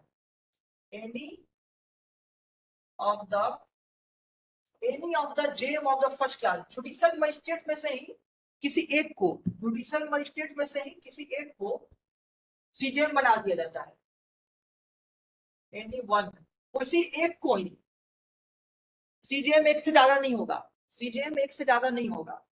जुडिशियल मजिस्ट्रेट फर्स्ट क्लास में से किसी एक को सीनियरिटी के बेसिस से बनाया जाता है, उसको क्या बना दिया जाता है? सीजेएम बना दिया जाता है, चीफ जुडिशियल मजिस्ट्रेट। तो यही लिखा हुआ है, in every district high court shall appoint a judicial magistrate, a से ही पता चल रहा है एक, और judicial magistrate of the first class, JM first class को क्या बना देगा?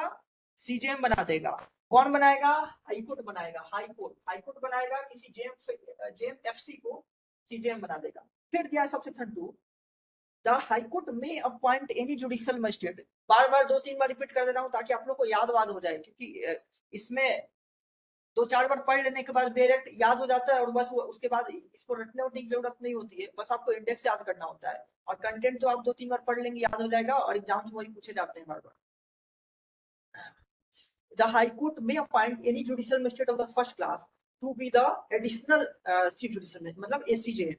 फिर हो गया JM फर्स्ट क्लास ही, JM फर्स्ट क्लास ही क्या बनता है?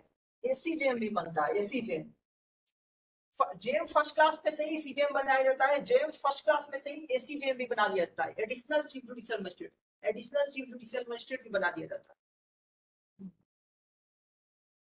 And such magistrates shall have all or any of the parts of the CJM under the Sanhita or under any other law for the time in force as the High Court may direct। और इनके पास, CJM के पास CJM का power होगा पूरे या कोई उनमें से कुछ जो कि हाई कोर्ट डायरेक्ट करे उतने पावर होंगे। एसीजेएम के पास किसका पावर होगा? सीजेएम का। एसीजेएम के पास सीजेएम का पावर होगा जितना हाई कोर्ट डायरेक्ट करे उतना। तो एक्चुअली जो ये होती है सजा देने की पावर होती है, केस देखने की पावर होती है, बराबर होती है दोनों की। इनके पास एक्स्ट्रा एडमिनिस्ट्रेटिव पावर होती है। ये एक से ज्यादा भी होते हैं, एसीजेएम एक से ज्यादा भी होते हैं। ये मोर देन 1 हो सकते हैं, ये 1 ही होगा। ठीक है, सीजेएम एक होगा, एसीजेएम 1, 2, 3, 4 करके कई होते हैं हर डिस्ट्रिक्ट में। उसी तरह सेशन जज एक होता है और एडिशनल सेशन जज 1, 2, 3, 4 करके बहुत होता है, 20, 25, 30 ऐसे होते हैं। और हमारे यहाँ मतलब पूरे इंडिया में जो सेशन जज होते हैं वही डिस्ट्रिक्ट जज भी होते हैं। एक ही जज सिविल केसेस भी देखते हैं, क्रिमिनल केसेस भी देखते हैं। जब क्रिमिनल केसेस देखते हैं तो वही सेशन जज कहलाते हैं, जब सिविल केसेस देखते हैं तो डिस्ट्रिक्ट जज कहलाते हैं। और इसलिए उनका नाम ही लिखा जाता है एडिशनल डिस्ट्रिक्ट एंड सेशन जज, एडिशनल डिस्ट्रिक्ट एंड सेशन जज या डिस्ट्रिक्ट एंड सेशन जज अगर सेशन जज है तो। तो सेशन जज और डिस्ट्रिक्ट जज होते हैं, वो अलग अलग लोग को नहीं बनाया जाता है, वही सेम पर्सन होता है, दोनों साथ में नाम भी लिख दिया जाता है, डिस्ट्रिक्ट एंड सेशन जज ये, या एडिशनल डिस्ट्रिक्ट एंड सेशन जज ये। ठीक है, तो ये भी आप लोग ध्यान में रखिएगा। ओके, ये सब सेक्शन 2 हो गया, एसीजेएम का हो गया, एंड सच मजिस्ट्रेट सीजेएम का पावर ये हो गया। ठीक है, सब सेक्शन 3 देखिए, द हाई कोर्ट में designate any judicial magistrate of the first class in any sub division. High court क्या कर सकता है, judicial magistrate of first class को किसी सब डिवीजन में सब डिविजनल मजिस्ट्रेट बना सकता है। मैंने हायरार्की में एक और बताया था, सब डिविजनल जुडिशियल मजिस्ट्रेट बताया था ना, हायरार्की में मैंने सब डिविजनल जुडिशियल मजिस्ट्रेट की भी बात की थी, सब डिविजन। तो ये कौन होते हैं, ये किन से ये बनते हैं, तो लिखा हुआ है कि हाईकोर्ट के सब बना रहा है, हाईकोर्ट ही, देखिए हाईकोर्ट ही सब कर रहा है। May designate any judicial magistrate of first class, first class में से ही किसी को सब डिविजनल जुडिशियल मजिस्ट्रेट ही बना दिया जाता है, सब डिविजनल जुडिशियल मजिस्ट्रेट ही बना दिया जाता है किसी खास सब डिवीजन के लिए, किसी खास सब डिवीजन के लिए। भी आप अगर कॉमन सेंस आप लगाएंगे तो पता चलेगा कि मैंने जब बताया हुआ था, स्टेट को बांटा हुआ था सब डिविजन में, फिर डिस्ट्रिक्ट में, फिर सब डिवीजन, सेशन डिविजन में, फिर डिस्ट्रिक्ट में, फिर सब डिविजन में। सब डिवीजन सबसे नीचे था, सब डिवीजन के लिए कौन हो गया, सब डिविजनल जुडिशियल मजिस्ट्रेट हो गए, सब डिविजनल जुडिशियल मजिस्ट्रेट हो गए। जो सेशन जज होते हैं या एडिशनल सेशन जज होते हैं, वो जरूरी नहीं है कि किसी खास बस सब डिवीजन का ही केस देखे, वो उनका जो एरिया होता है बहुत बड़ा होता है, सब डिवीजन को किसी सब डिवीजन का केस देखने के लिए सब डिविजनल जुडिशियल मजिस्ट्रेट को अपॉइंट कर दिया जाता है, वो भी जुडिशियल मजिस्ट्रेट फर्स्ट क्लास में से ही किसी को बना दिया जाता है। ठीक है, जुडिशियल मजिस्ट्रेट फर्स्ट क्लास में से ही किसी को सब डिविजनल जुडिशियल मजिस्ट्रेट बना दिया जाता है, क्योंकि सेकंड क्लास से प्रमोट होकर इंसान फर्स्ट क्लास बनता है, और फर्स्ट क्लास से जो है उसी में से जो sub divisional judicial magistrate promote होकर बन दिया जाता है, इसी को एसीजेएम बना देता है, फिर किसी को सीजेएम भी बना देता है इसी में से, ऐसा ही चलता है। सब डिविजनल जुडिशियल मजिस्ट्रेट हो सकता है, जरूरी नहीं है कि जो एसीजेएम बनता है वही सीजेएम है, एसीजेएम से प्रमोट होकर सीजेएम नहीं बना जाता है। मैंने बार बार बोला है, एसीजेएम जो है वो बराबर होता है सीजेएम का, ये नहीं कि एसीजेएम से प्रमोट होकर सीजेएम बना जाएगा, वो जुडिशियल मजिस्ट्रेट फर्स्ट क्लास से डायरेक्ट सीजेएम बना जा सकता है, सब डिविजन में जुडिशियल मजिस्ट्रेट से डायरेक्ट सीजेएम बना जा सकता है। ओके, क्योंकि इसके नीचे तो ये आ जाता है डायरेक्ट, जो मैंने हायरार्की बताई थी, या सीजेएम के नीचे ये भी आ जाता है, फर्स्ट क्लास आ जाता है डायरेक्ट, तो इससे डायरेक्ट ये बना जा सकता है, इससे डायरेक्ट ये बना जा सकता है, लेकिन ही तो बनेगा ना, किसी एक को ही सीजेएम बनेगा, तो बाकी क्या बनेगा, बाकी सीजेएम बना दिया जाएगा। ओके, तो ये वाली बात तो अलग हो गई, हायरार्की में फिर समझाने लगा था, इसमें कह रहा है कि सब डिविजनल जुडिशियल मजिस्ट्रेट होगा वो भी किसी फर्स्ट क्लास को ही बना दिया जाता है, फर्स्ट क्लास को ही भी ये भी बना दिया जाता है।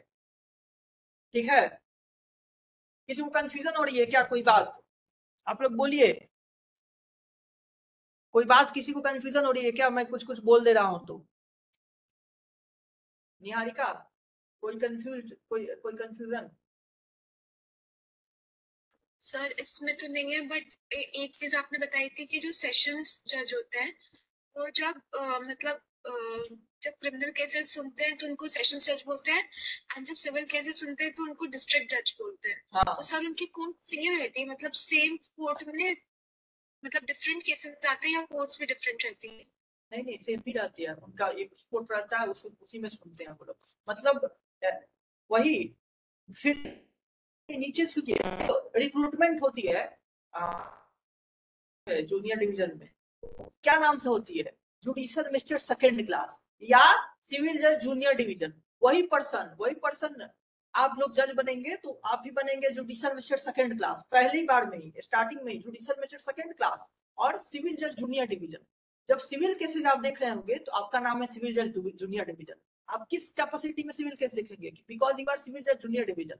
आप किस कैपेसिटी में क्रिमिनल केस देखेंगे, because you are judicial magistrate second class. तो बस दो नाम दिया गया है, आप ही का है तो वही कोर्ट रहेगा आपका, लेकिन आप ही एक ही पर्सन दोनों के लिए ना, अलग से तो कुछ होता नहीं है एग्जाम की, क्रिमिनल केसेस के लिए अलग जज बनाया जाए अलग एग्जाम से, और सिविल केसेस के लिए अलग, एक ही जज बनता है, दोनों केस देखता है, वही पर्सन दोनों केस देखता है, लेकिन फिर भी नाम दो है।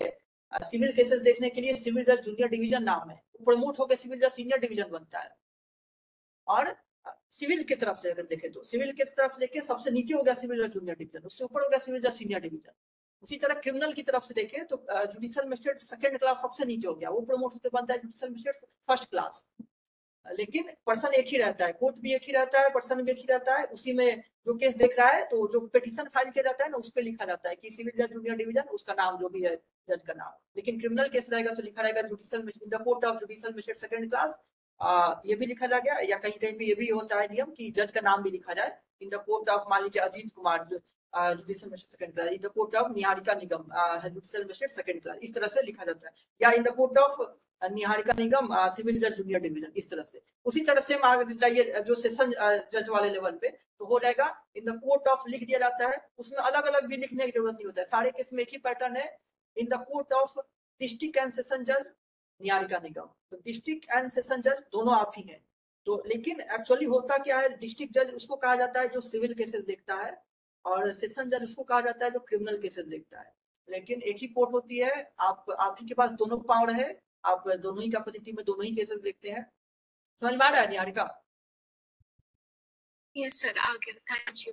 ओके ओके, तो कोई कोर्ट और डिवीजन नहीं होती है, दोनों पावर एक ही पर्सन को होती है, बस तो नाम अलग अलग इसलिए है क्योंकि एक सिविल केसेस के लिए वो नाम चलता है। तो जब डिस्ट्रिक्ट हो गया तो उसके के बराबर कौन हो गया, डिस्ट्रिक्ट जज हो गया। उसी तरह सेशन जज के बराबर एडिशनल सेशन जज, तो उसका जो नाम लिखा जाता है वो लिखा जाता है in the court of additional district and session जज, in the court of additional district and session, दोनों एक ही साथ लिख दिया गया है। क्या नेहा गुप्ता, आप तो प्रैक्टिस भी करती हैं, ऐसा होता है कि नहीं?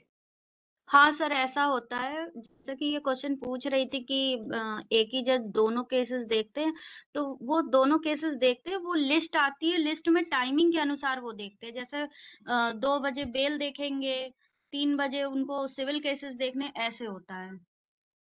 एक ही जज हाँ, 2 बिल्कुल। पर्सनालिटी होते हैं। हाँ नेहा, बिल्कुल। नेहा गुप्ता ने कहा कि एक ही जज दोनों केसेस देखते हैं, लेकिन टाइम अलग अलग होती है, टाइम बांटा जाता है कितने बजे से कितने बजे तक किस तरह के केसेस देखने हैं, कितने बजे से कितने बजे तक किस तरह के केसेस देखने हैं, तो उस कैपेसिटी में वो केस देखेंगे। इवन हाईकोर्ट के जो जज होते हैं, हाईकोर्ट के जज तो कई तरह के केसेस देखने होते हैं, तो वो लोग भी अपने कन्वीनियंट के हिसाब से होता है, वो बांट लिए रहते हैं कि कब से कब किस तरह के मैटर्स देखने हैं, कितने समय से कितने समय तक बेल एप्लीकेशन देखने हैं, कितने समय से कितने समय तक क्या देखने हैं। वही जज कई तरह के काम देखना है, कब कब रिट पिटीशन देखते हैं, तो कन्वीनियंस के हिसाब से बांटा रहता है समय में, लेकिन वही जज सब कुछ करते हैं। चलिए ठीक है, हम लोग आगे बढ़ते हैं। कहाँ थे हम लोग? सेक्शन 10 हो गया था क्या पूरा? नहीं हुआ था शायद। Sub section 3 the high court में डेजिग्नेट एनी जुडिशियल मजिस्ट्रेट, ये हो गया। किसी जुडिशियल मजिस्ट्रेट फर्स्ट क्लास को सब डिविजनल जुडिशियल मजिस्ट्रेट बनाया जा सकता है। जेएम एफसी को ही सब डिविजनल जुडिशियल मजिस्ट्रेट बनाया जाता है। जेएम एफसी को ही सीजेएम भी बनाया जाता है।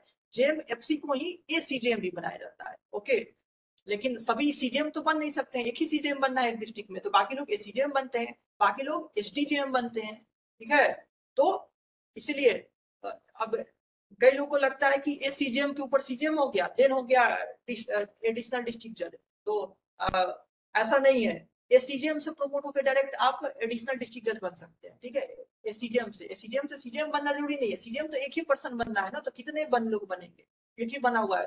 सीजेएम भी प्रमोट होकर बन रहा है एटीजे, और एसीजेएम भी प्रमोट होकर बन रहा है एटीजे या सेशन जज, एडिशनल सेशन जज। ठीक है,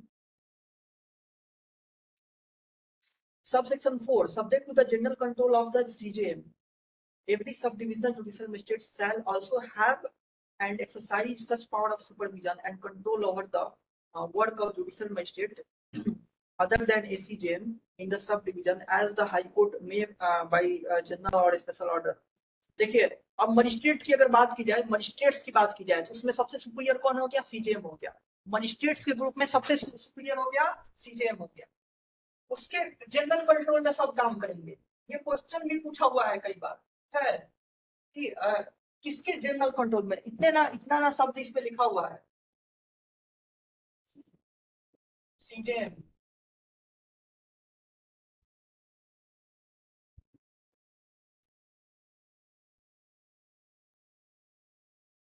सीजेएम के जनरल सुपरविजन में सारे जेम्स काम करेंगे, सारे जेम्स। सीजेएम के जनरल सुपरविजन में सीजेएम सबसे हेड हो गया, चीफ जुडिशियल मजिस्ट्रेट, उसके जनरल सुपरविजन में सारे जुडिशियल मजिस्ट्रेट्स काम करेंगे, जितने जुडिशियल मजिस्ट्रेट्स हैं। ये जनरल सुपरविजन मतलब ये सबका हेड हो गया। लेकिन फिर भी लिखा हुआ है कि जो एसडीजेएम है, सब डिविजनल जुडिशियल मजिस्ट्रेट जो है, अब जो है मान लीजिए उस एक सब डिवीजन है, एक सब डिवीजन है, ये एक सब डिवीजन है जो मैंने बताया हुआ था। डिवीजन में सबसे नीचे था सब डिवीजन। सब डिवीजन के अंदर जो है एक सब डिविजनल मजिस्ट्रेट भी है, एसडीजेएम भी है, और इसमें कई सारे जेएम है, कई सारे जेएम है, जुडिशियल मजिस्ट्रेट। और सब एक डिस्ट्रिक्ट में कौन सा होता है, एक सीजेएम भी होता है, सीजेएम भी होता है। तो सीजेएम के जनरल कंट्रोल में तो सब कोई काम करेगा, एसडीजेएम भी काम करेगा, ये सारे जेएम्स भी काम करेंगे। लेकिन क्योंकि ये एसडीजेएम जो है उसका पावर है पूरे सब डिवीजन का एक हेड माना जाता है, एक सब डिवीजन का हेड माना जाता है एसडीजेएम। तो इसके अंदर जो जेएम्स हैं, जुडिशियल मजिस्ट्रेट्स हैं, वो इसके अंडर में भी काम करेंगे, एसडीजेएम के अंडर में भी। तो कह रहा है कि जो सब डिवीजन जुडिशियल मजिस्ट्रेट्स होते हैं, उसके सब डिवीजन में जो उसके नीचे जुडिशियल मजिस्ट्रेट्स हैं, उसके अंडर में वो होते हैं। एक सब डिविजनल जुडिशियल मजिस्ट्रेट्स का एक सुपीरियर होता है, और उसके अंडर में काम करते हैं कौन, वो जुडिशियल मजिस्ट्रेट जो उसके सब डिविजन्स में होते हैं। लेकिन सब के सब किसके जनरल सुपरविजन में काम करेंगे, सीजेएम के। तो अगर क्वेश्चन पूछे एग्जाम में कि जुडिशियल मजिस्ट्रेट्स होते हैं किसके जनरल सुपरविजन में या जनरल कंट्रोल में काम करते हैं, तो आंसर हो जाएगा सीजेएम के, चीफ जुडिशियल मजिस्ट्रेट के। लेकिन अगर क्वेश्चन पूछे एक सब डिवीजन के अंदर के कोई जुडिशियल मजिस्ट्रेट जो है उसका सुपीरियर कौन होता है या वो किसके अंडर में काम करता है, तो आंसर क्या हो जाएगा। अगर ऑप्शन में है सब डिविजनल जुडिशियल मजिस्ट्रेट, तो आंसर हो जाएगा SDJM, sub divisional judicial magistrate. क्योंकि सब डिविजनल जुडिशियल मजिस्ट्रेट जो होता है उस सब डिवीजन का हेड हो गया, और उस सब डिवीजन के अंदर जो छोटे छोटे जुडिशियल मजिस्ट्रेट जो है वो उसके अंडर में होते हैं। लेकिन सबके सब जनरल कंट्रोल किसके अंडर में होते हैं, सबके सब किसके जनरल कंट्रोल में होते हैं, एक सीजेएम के जनरल कंट्रोल में होते हैं। समझ में आई वाली बात आपको, हम सब कीजिएगा, समझ में आई।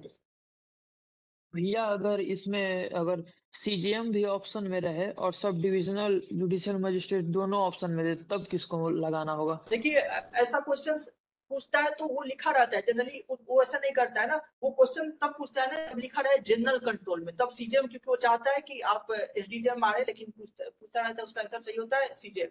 तो अगर जनरल कंट्रोल वर्ड है तब तो सीजेएम ही होगा। लेकिन अगर क्वेश्चंस ऐसे है कि एक सब डिवीजन के अंदर के जो जुडिशियल मजिस्ट्रेट्स होते हैं वो किसके अंडर में काम करते हैं, तो आप एसडीजेएम मारेंगे, सब डिविजनल जुडिशियल मजिस्ट्रेट। लेकिन उस तरह के क्वेश्चन पूछे जाते हैं थोड़ा सा, जैसा जो आप बोल रहे हैं कंफ्लिक्टिंग हो गया, क्योंकि अगर सीजेएम ऑप्शन में दिया रहता है ना तो जनरल कंट्रोल में लिखा रहता है, या उस तरह से पूछेगा ही नहीं कि सब डिवीजन के अंदर में वो जुडिशियल मजिस्ट्रेट्स है। अगर नॉर्मली लिखा हुआ है जुडिशियल मजिस्ट्रेट्स किसके कंट्रोल में काम करते हैं, जुडिशियल मजिस्ट्रेट, तो वो तो बताए, जरूरी नहीं है हर एरिया में सब डिवीजन बता हुआ है, हर जगह सब डिवीजन जुडिशियल मजिस्ट्रेट होते भी नहीं है, हर जगह एसडीजेएम होते भी नहीं है। एसडीजेएम वहां होते हैं जहाँ सब डिवीजन बनाए गए हैं।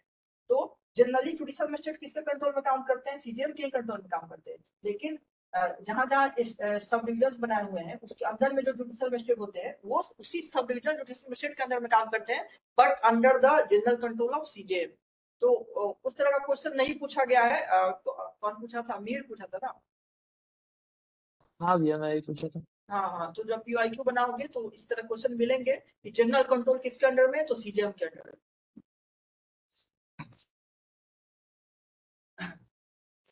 लेकिन इस पे भी क्वेश्चन कि सीजेएम को ओमिट कर देगा ऑप्शन से, या क्वेश्चन उस तरीके से पूछेगा कि सब डिवीजन के अंदर के जो जुडिशियल मजिस्ट्रेट जो है वो सब किसके अंडर में रहते हैं, तो उस सब डिविजनल जुडिशियल मजिस्ट्रेट के अंदर में रहते हैं। तो वही लिखा हुआ है, subject to the general control of CJM every SDJM shall also have and exercise such power of supervision and control over the work of judicial magistrates other than ACJM। क्योंकि एसीजेएम तो उससे ऊपर हो गया, एसीजेएम तो किसके बराबर हो गया, सीजेएम के बराबर हो गया। जैसा मैं बताता हूँ हमेशा एडिशनल वाला हमेशा सीजेएम के बराबर होता है। In the sub division as the high court may by the general order specify. चलिए आप लोग समझ चुके हैं ये वाला प्रोविजन, इसमें और कुछ भी नहीं है। ये एक सब डिवीजन के अंदर जो मजिस्ट्रेट्स होते हैं वो किसके कंट्रोल में होते हैं, किसके सुपरविजन में काम करते हैं, एसडीजेएम के सुपरविजन में। लेकिन सबके सब किसके जनरल सुपरविजन में काम करते हैं, सीजेएम के। लेकिन क्वेश्चन रहे कि क्या सीजेएम एसडीजेएम के अंडर में काम करता है, क्वेश्चन है कि क्या एसीजेएम एसडीजेएम के अंदर में होता है। नहीं, क्योंकि आप हायरार्की वाला देखेंगे, हायरार्की वाला में तो एसडीडीएम से ऊपर लिखा था मैंने एसीडीएम, तो ये इसके अंदर कैसे काम कर सकता है? एसीडीएम तो बराबर होता है सीडीएम के बराबर होता है, एसीडीएम सीडीएम के बराबर होता है, बस इसके पास एग्जीक्यूटिव पावर एडमिनिस्ट्रेटिव पावर ज्यादा होता है, लेकिन बाकी तो बराबर होता है। ठीक है, तो एसीडीएम इसके अंडर में काम नहीं कर सकता है, इसमें लिखा हुआ है एक्सेप्ट। ठीक है, और हायरार्की वाला चार्ट आप लोग याद रखिएगा, उससे बहुत कुछ ऑलरेडी क्लियर रहेगा कि कुछ चार्ट के भी आप देखेंगे तो पाएंगे कि एसडीएम जो है इसके नीचे है, तो इसके नीचे है तो उसके अंडर में कैसे काम करेगा। चलिए स्पेशल जुडिशियल मजिस्ट्रेट देखते हैं हम, स्पेशल जुडिशियल मजिस्ट्रेट।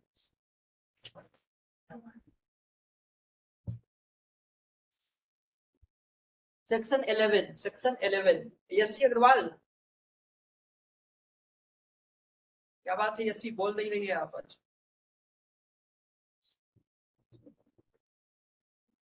प्रीति पांडे,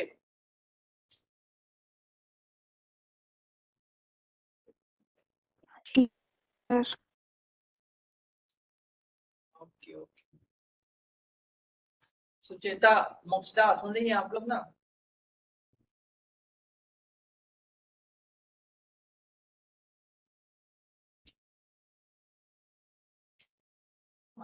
निहारिका, तुम्हारा भी वेबएक्स पे नहीं चलता है क्या? सर मेरा चलता है बट आज ही पता नहीं कुछ इश्यू हो गया, वो कनेक्ट ही नहीं हो रहा है। अच्छा अच्छा अच्छा, कोई बात। मोक्षदा, तुम्हारे फोन में इंस्टॉल ही नहीं होता है क्या वेबएक्स?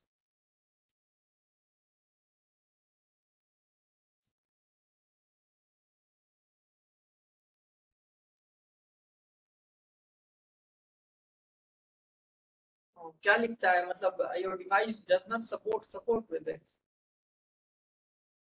क्योंकि कुछ लोग के साथ ऐसा लिखता था कुछ लोग के फोन में, लेकिन अगर ये ऐसा नहीं लिखता होगा तब कुछ स्पेस वगैरह फ्री करने पे इंस्टॉल हो जाएगा। या देखना फोन में अगर कुछ अपडेट आया होगा एंड्रॉइड वगैरह का, वो अपडेट करके देखना।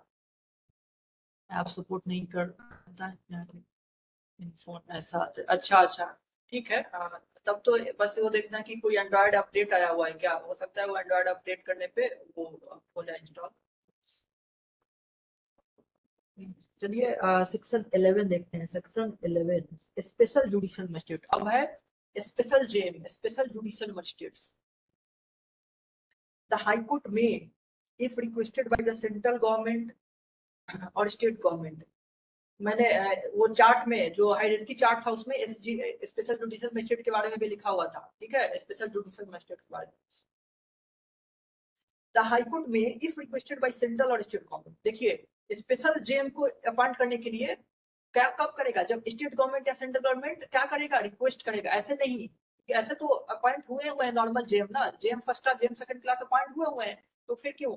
लेकिन कुछ काम होता है, कुछ स्पेशल केस होता है, वो देखने के लिए गवर्नमेंट रिक्वेस्ट करती है किसको, हाई कोर्ट को, कि आप अपॉइंट कर दीजिए। तो लिखा हुआ है हाई कोर्ट में इफ रिक्वेस्टेड बाय सेंट्रल और state government so to do, ऐसा करने के लिए, कन्फर अपॉन, फिर क्या करेंगे, कन्फर करेंगे एनी पर्सन हु होल्ड्स और has held any post under the government, जो गवर्नमेंट के अंदर कोई पोस्ट होल्ड कर चुका है, होल्ड कर चुका मतलब रिटायर हो चुका है या होल्ड कर रहा है। ठीक है, लिखा हुआ है हु होल्ड्स और हैज हेल्ड।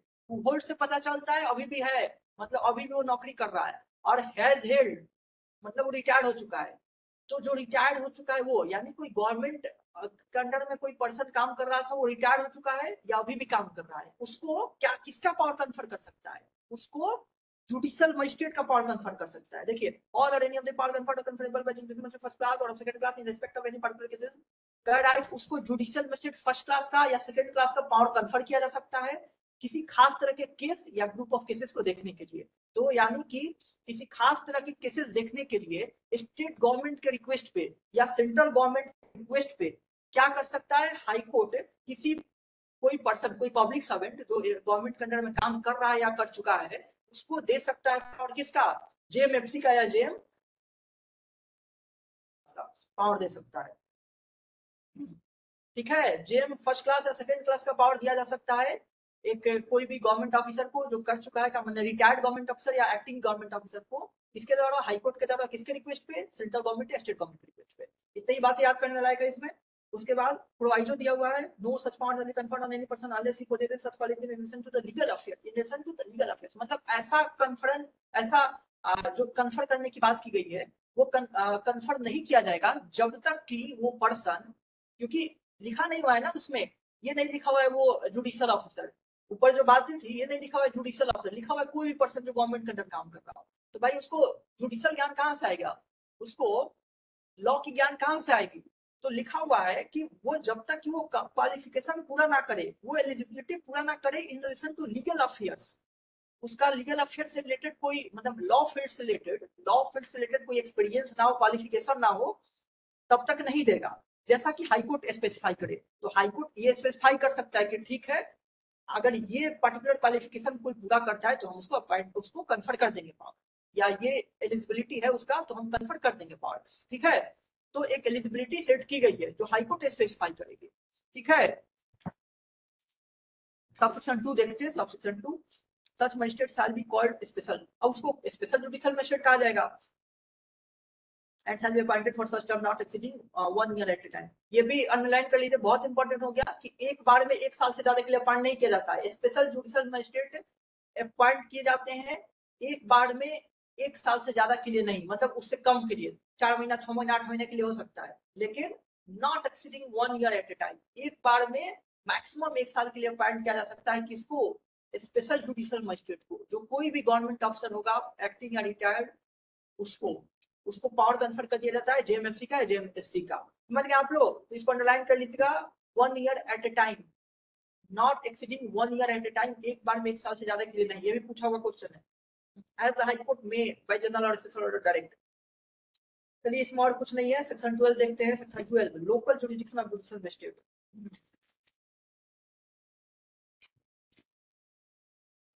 टाइम हो गया 10 बज गया ना, चलिए थोड़ा और देखते हैं कुछ सेक्शंस। मैं थोड़ा पानी पी लेता हूँ।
चलिए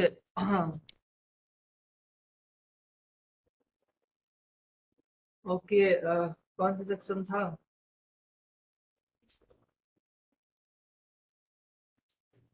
स्पेशल जेल पूरा हो गया था क्या? हाँ, नॉट एक्सीडिंग 1 ईयर हो गया था। सेक्शन 12 देखिए, local jurisdiction of a judicial magistrate. फिर आ गया जनरल कंट्रोल वाला, फिर उस तरह का सेक्शन आ गया जो थोड़ी देर पहले हम पढ़े। लिखा हुआ है subject to the control of the high court, subject to the control of the high court.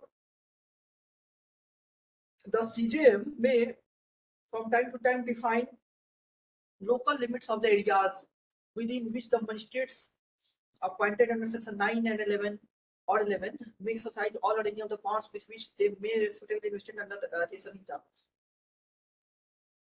कौन लोकल लिमिट डिसाइड करेगा?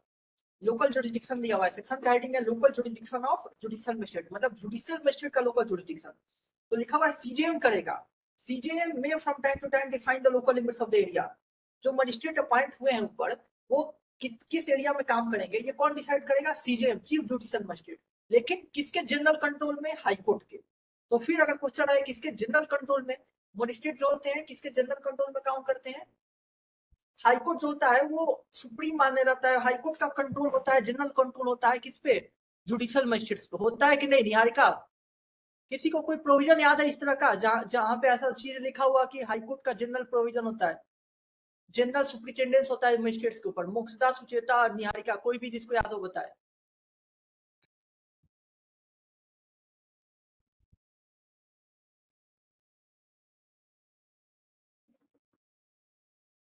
सीआरपीसी का कोई ऐसा सेक्शन जिसमें लिखा हुआ हो कि हाई कोर्ट का जनरल सुपरिटेंडेंस होता है किसके ऊपर? अच्छा, एक तो ये बताइए कॉन्स्टिट्यूशन का कौन सा सेक्शन में बताया गया है कि हाई कोर्ट जो होता है वो उसको सुपरवाइजरी जुरिडिक्शन होता है over all the courts in that state?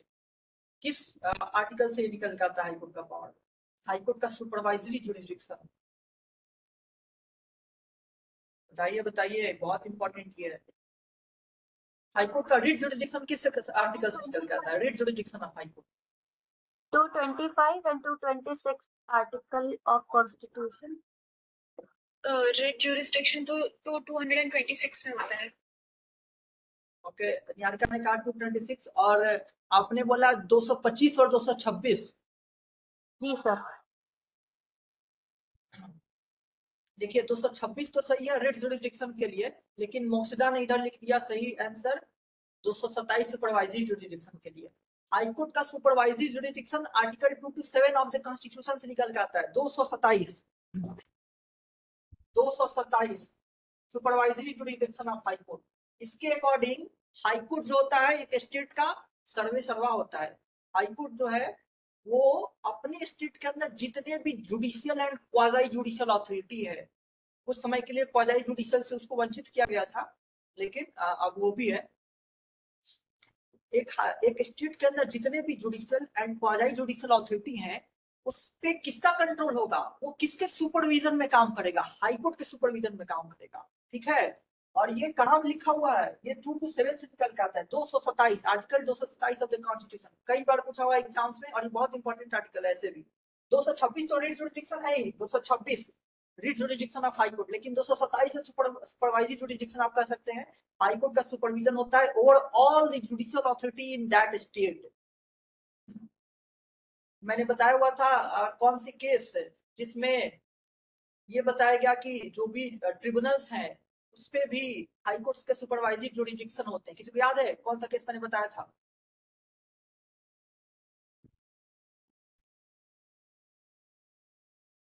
अभी नहीं बताया था, वो जब एंट्रेंस के लिए चल रहा था, इलाहाबाद एंट्रेंस के लिए, उस समय मैंने बताया हुआ था। दो केस है,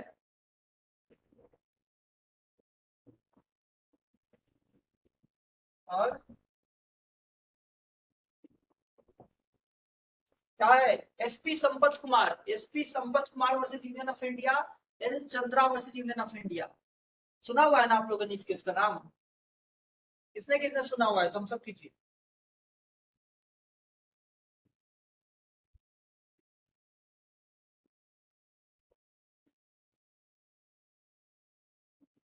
एक जो था मोस्ट 10 साल का अंतर था इन दोनों में।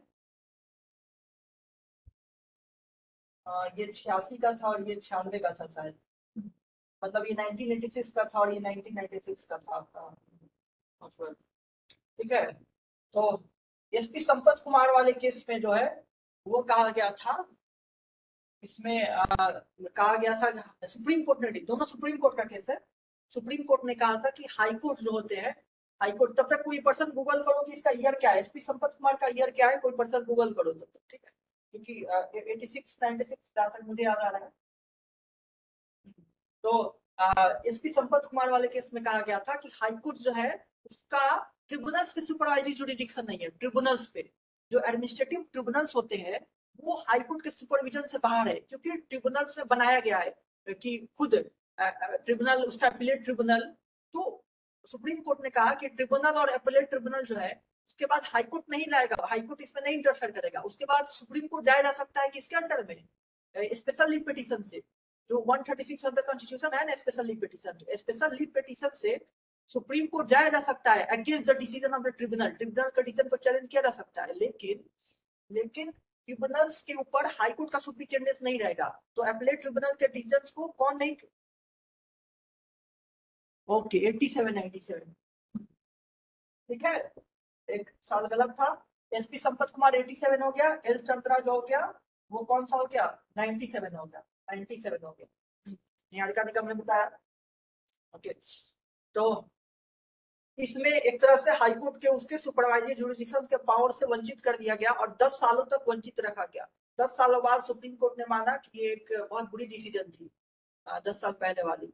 और हाईकोर्ट, हमने क्या किया था कि हाईकोर्ट को एक तरह से एक कॉन्स्टिट्यूशनल कोर्ट है, उसकी मतलब सुपरमेसी है, वो बहुत, हाईकोर्ट का वैल्यू बहुत ज्यादा होती है ना। सुप्रीम कोर्ट तो है ही, लेकिन इवन जैसा कि आप जानते हैं कि रिट जुरिडिक्शन में भी हाईकोर्ट का पावर ज्यादा होता है। फिर हाईकोर्ट को इस पावर से वंचित कर देना कि एक ट्रिब्यूनल है, उसके डिसीजन को हाईकोर्ट में ना चैलेंज किया जा सकता है, वो उसके अंडर में नहीं आता है, ऐसा नहीं हो सकता है। सुप्रीम कोर्ट ने कहा जितने भी जुडिशियल अथॉरिटी हो सकते हैं, बन सकते हैं कि स्टेट के अंदर जो भी हो, क्वाज़ी जुडिशियल सब भी ट्रिब्यूनल्स क्वाज़ी जुडिशियल अथॉरिटी होते हैं, वो सब हाईकोर्ट के अंडर में ही रहेंगे। हाईकोर्ट के बराबर में भी कोई नहीं आ सकता है, हाईकोर्ट के सब नीचे रहेंगे और हाईकोर्ट का superintendence over all the judicial और क्वाज़ी जुडिशियल अथॉरिटी रहेगा उस स्टेट में। एल चंद्रा कुमार के केस में सुप्रीम कोर्ट ने हेल्ड किया, इंक्लूडिंग ट्रिब्यूनल्स। तब से ट्रिब्यूनल्स के ऊपर भी सुपरिटेंडेंस माना जाता है किसका, हाईकोर्ट्स का। ओके, और कहां से 227 से, 227 जो है supervisory jurisdiction of high court है। ये बात याद रखिएगा क्योंकि बहुत इंपॉर्टेंट है।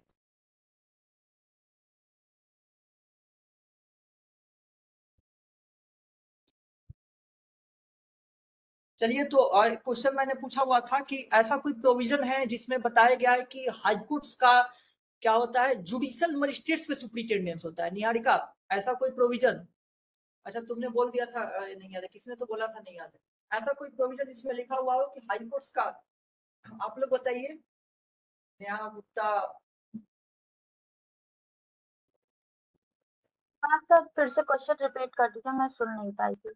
हाँ, ऐसा कोई प्रोविजन जिसमें लिखा हुआ है कि हाईकोर्ट जो है उसका सुपरविजन होता है ऑल जुडिशियल मजिस्ट्रेट्स, ये सीआरपीसी के किसी सेक्शन में लिखा हुआ है और ये एग्जाम में पूछा भी गया हुआ था। देखिए मैं बता ही देता हूँ, 483 सीआरपीसी जब आप देखिएगा, 483 सीआरपीसी, उसमें लिखा हुआ है कि हाईकोर्ट जो होता है वो सुपरविजन होता है ओवर ऑल मजिस्ट्रेट्स उस स्टेट में जितने भी जुडिशियल मजिस्ट्रेट्स है, उतने जितने भी जुडिशियल मजिस्ट्रेट का मतलब जुडिशियल मजिस्ट्रेट, जितने भी जुडिशियल मजिस्ट्रेट्स हैं उसके ऊपर किसका सुपरविजन होगा, हाईकोर्ट का सुपरविजन होता है। कहने को तो जुडिशियल मजिस्ट्रेट के ऊपर किसका, सीजेएम का भी सुपरविजन है, सबके ऊपर उस डिस्ट्रिक्ट का सेशन जज का सुपरविजन है, लेकिन फिर भी हाईकोर्ट का भी सुपरविजन है। हाईकोर्ट जो है उसके अंडर में पूरी स्टेट की जो जुडिशरी है उसके अंडर में रहती है। हाईकोर्ट की रिस्पॉन्सिबिलिटी भी है सबको अपॉइंट करना, ठीक है, सुप्रीम कोर्ट की नहीं रिस्पॉन्सिबिलिटी है, सुप्रीम कोर्ट की रिस्पॉन्सिबिलिटी नहीं है अपॉइंट करना। हाईकोर्ट के सुपरविजन में रहते हैं सारे जुडिशियल मजिस्ट्रेट, स्टेट के सारे जो कोर्ट्स हैं वो भी, जैसा कि अभी मैंने बताया कौन के आर्टिकल 227 से निकल के आते हैं। चलिए ये अलग बात थी, हम लोग ये डिस्कस कर रहे थे क्या, कौन सा आर्टिकल, कौन सा सेक्शन, लोकल जुरिडिक्शन सेक्शन 2 है, लिखा हुआ है subject to the control of high court, CJM may from time to time define the local limits of the area within which the magistrates appointed।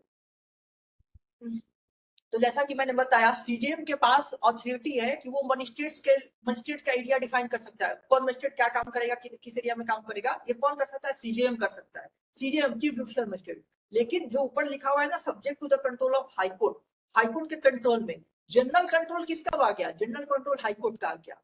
Overall general control high court करेगा, लेकिन उसके वो तो करेगा नहीं ना, हाईकोर्ट का जज आके तो नहीं करेगा ना कि ये जो मजिस्ट्रेट ये काम है, तो ये काम करता है सीजेएम करता है, ठीक है। लेकिन क्वेश्चन रहे किसके जनरल कंट्रोल में, ऑप्शन में हाईकोर्ट रहे तो हाईकोर्ट मारना है, लेकिन अगर वो जनरल ओवरऑल सुपरविजन नहीं लिखा हुआ है तो किसके सुपरविजन में किसका काम है कि डिवाइड करना, तो वो सीजेएम का काम है ये डिवाइड करना, किसका टेरिटोरियल लिमिट क्या होगा। Okay, define the local limits हो गया. Provided that the court of special judicial magistrate may hold sitting at any place within the local area for which it is established. अब जो special judicial magistrate है, बाकी का तो वो बता देगा आप यहाँ बैठेंगे, आप यहाँ बैठेंगे, बाकी का लोकल एरिया तो बता देगा सीजेएम. लेकिन जो स्पेशल जुडिशियल मजिस्ट्रेट है, उनको तो अपॉइंटेड किया गया है कुछ खास तरह का केस देखने के लिए, खास एरिया का केस देखने के लिए. तब जिस एरिया में उनका काम है वही रहेंगे ना, उनको थोड़ी बोल देगा कि नहीं आप जाइए उधर रहिएगा. जिस एरिया के लिए वो है वही रहेंगे. तो लिखा हुआ है प्रोवाइडो कि जो स्पेशल जुडिशियल मजिस्ट्रेट है वो जिस एरिया में जिस चीज के लिए वो एस्टेब्लिश में है, जो जहां पे रहकर वो पर्पस सर्व हो रहा है वहां पे रहेंगे, वो वहां पे बैठेंगे. लिखा हुआ है accept subsection 2 except as otherwise provided by such definition, the jurisdiction and the powers of every such magistrate shall extend throughout the district. Generally दिया हुआ है, जनरल रूल दिया हुआ है कि एक मजिस्ट्रेट का जो जुरिडिक्शन होता है पूरे डिस्ट्रिक्ट में होता है as a general rule. However ये इसका एक्सेप्शन तो है ही नॉर्मली कि जो मजिस्ट्रेट जो सीजेएम है वो बता सकता है आप यहाँ के यहाँ केसेस देखेंगे. लेकिन एज ए जनरल रूल लिखा हुआ है कि except as otherwise provided by such definition, ऐसा रूल्स ना बना दिया जाए तब तक कि जो जुरिडिक्शन और पावर होता है मजिस्ट्रेट का वो पूरे डिस्ट्रिक्ट में एक्सटेंड करता है, पूरे डिस्ट्रिक्ट में. क्योंकि डिस्ट्रिक्ट में अलॉट भी किया जाता है ना, जुडिशियल मजिस्ट्रेट जो होता है वो किसी डिस्ट्रिक्ट में अलॉट किया जाता है कि इस डिस्ट्रिक्ट में वो डिस्ट्रिक्ट में हो रहा है. चलिए subsection 3 where the local jurisdiction of the magistrate appointed under section 9 or section 11 extends to an area beyond the district in which he ordinarily holds court. Any reference in this adunda? देखिए ये क्या कह रहा है ना कि मान लीजिए प्रयागराज है और ये कौन है, कौशाम्बी है, कौशाम्बी है. अब कोई जुडिशियल मजिस्ट्रेट है, एक जेएम है, जेएम यहाँ का अपॉइंट है प्रयागराज का, कोई प्रयागराज में जुडिशियल मजिस्ट्रेट अपॉइंट किया गया है. लेकिन इसका कुछ जो इसका जो जुरिडिक्शन है, ये मैं ओवरलैप नहीं कराना चाहिए था, ये है कौशाम्बी.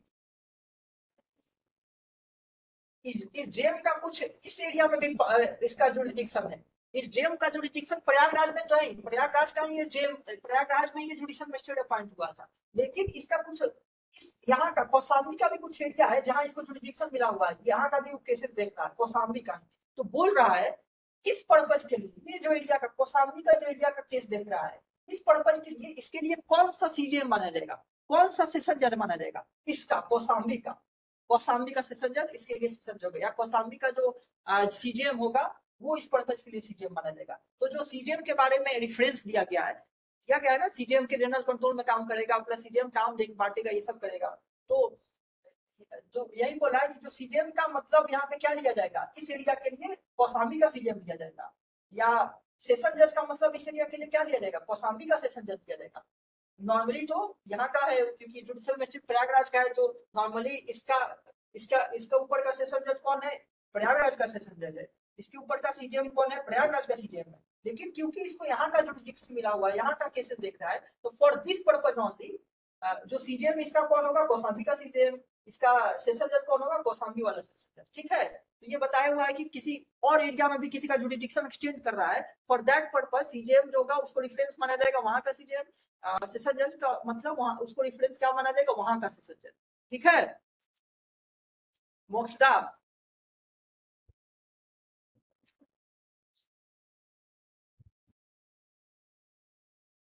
ओके ओके,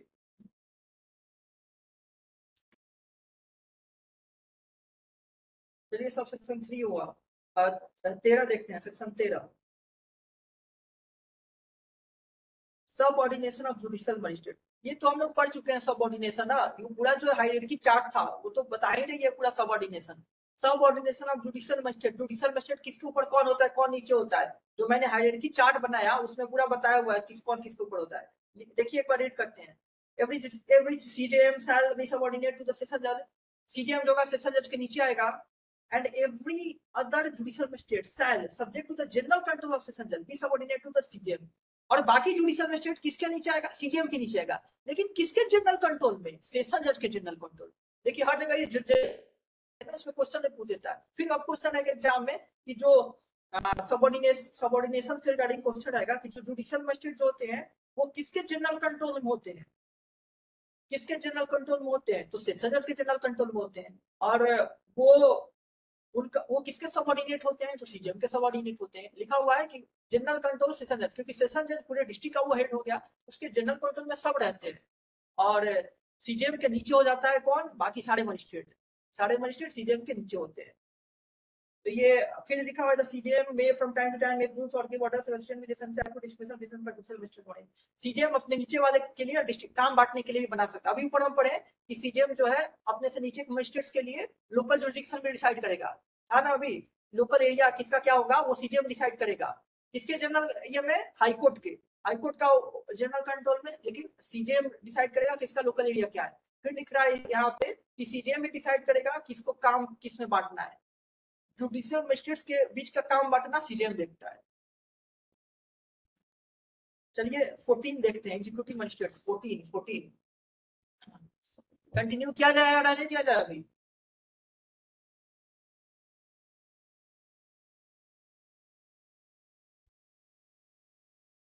निहारिका बताओ।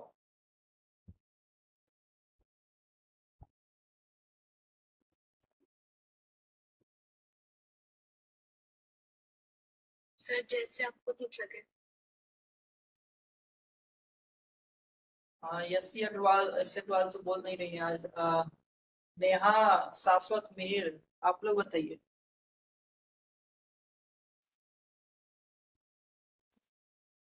रहने दीजिए भैया आप।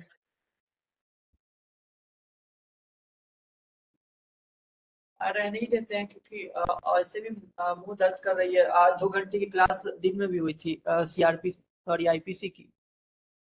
अब रहने दीजिए सर। अभी तक में किसी को कोई डाउट है क्या? आप लोग वो याद कर लीजिएगा, वो जो हायरार्की चार्ट है ना वो याद कर लीजिएगा, उससे मतलब बहुत कुछ क्लियर हो जाएगा। मैक्सिमम क्वेश्चन बात उसी से ये सॉल्व हो है जाएगा। कि डाउट नहीं है, लेकिन सर इतना ज्यादा इसमें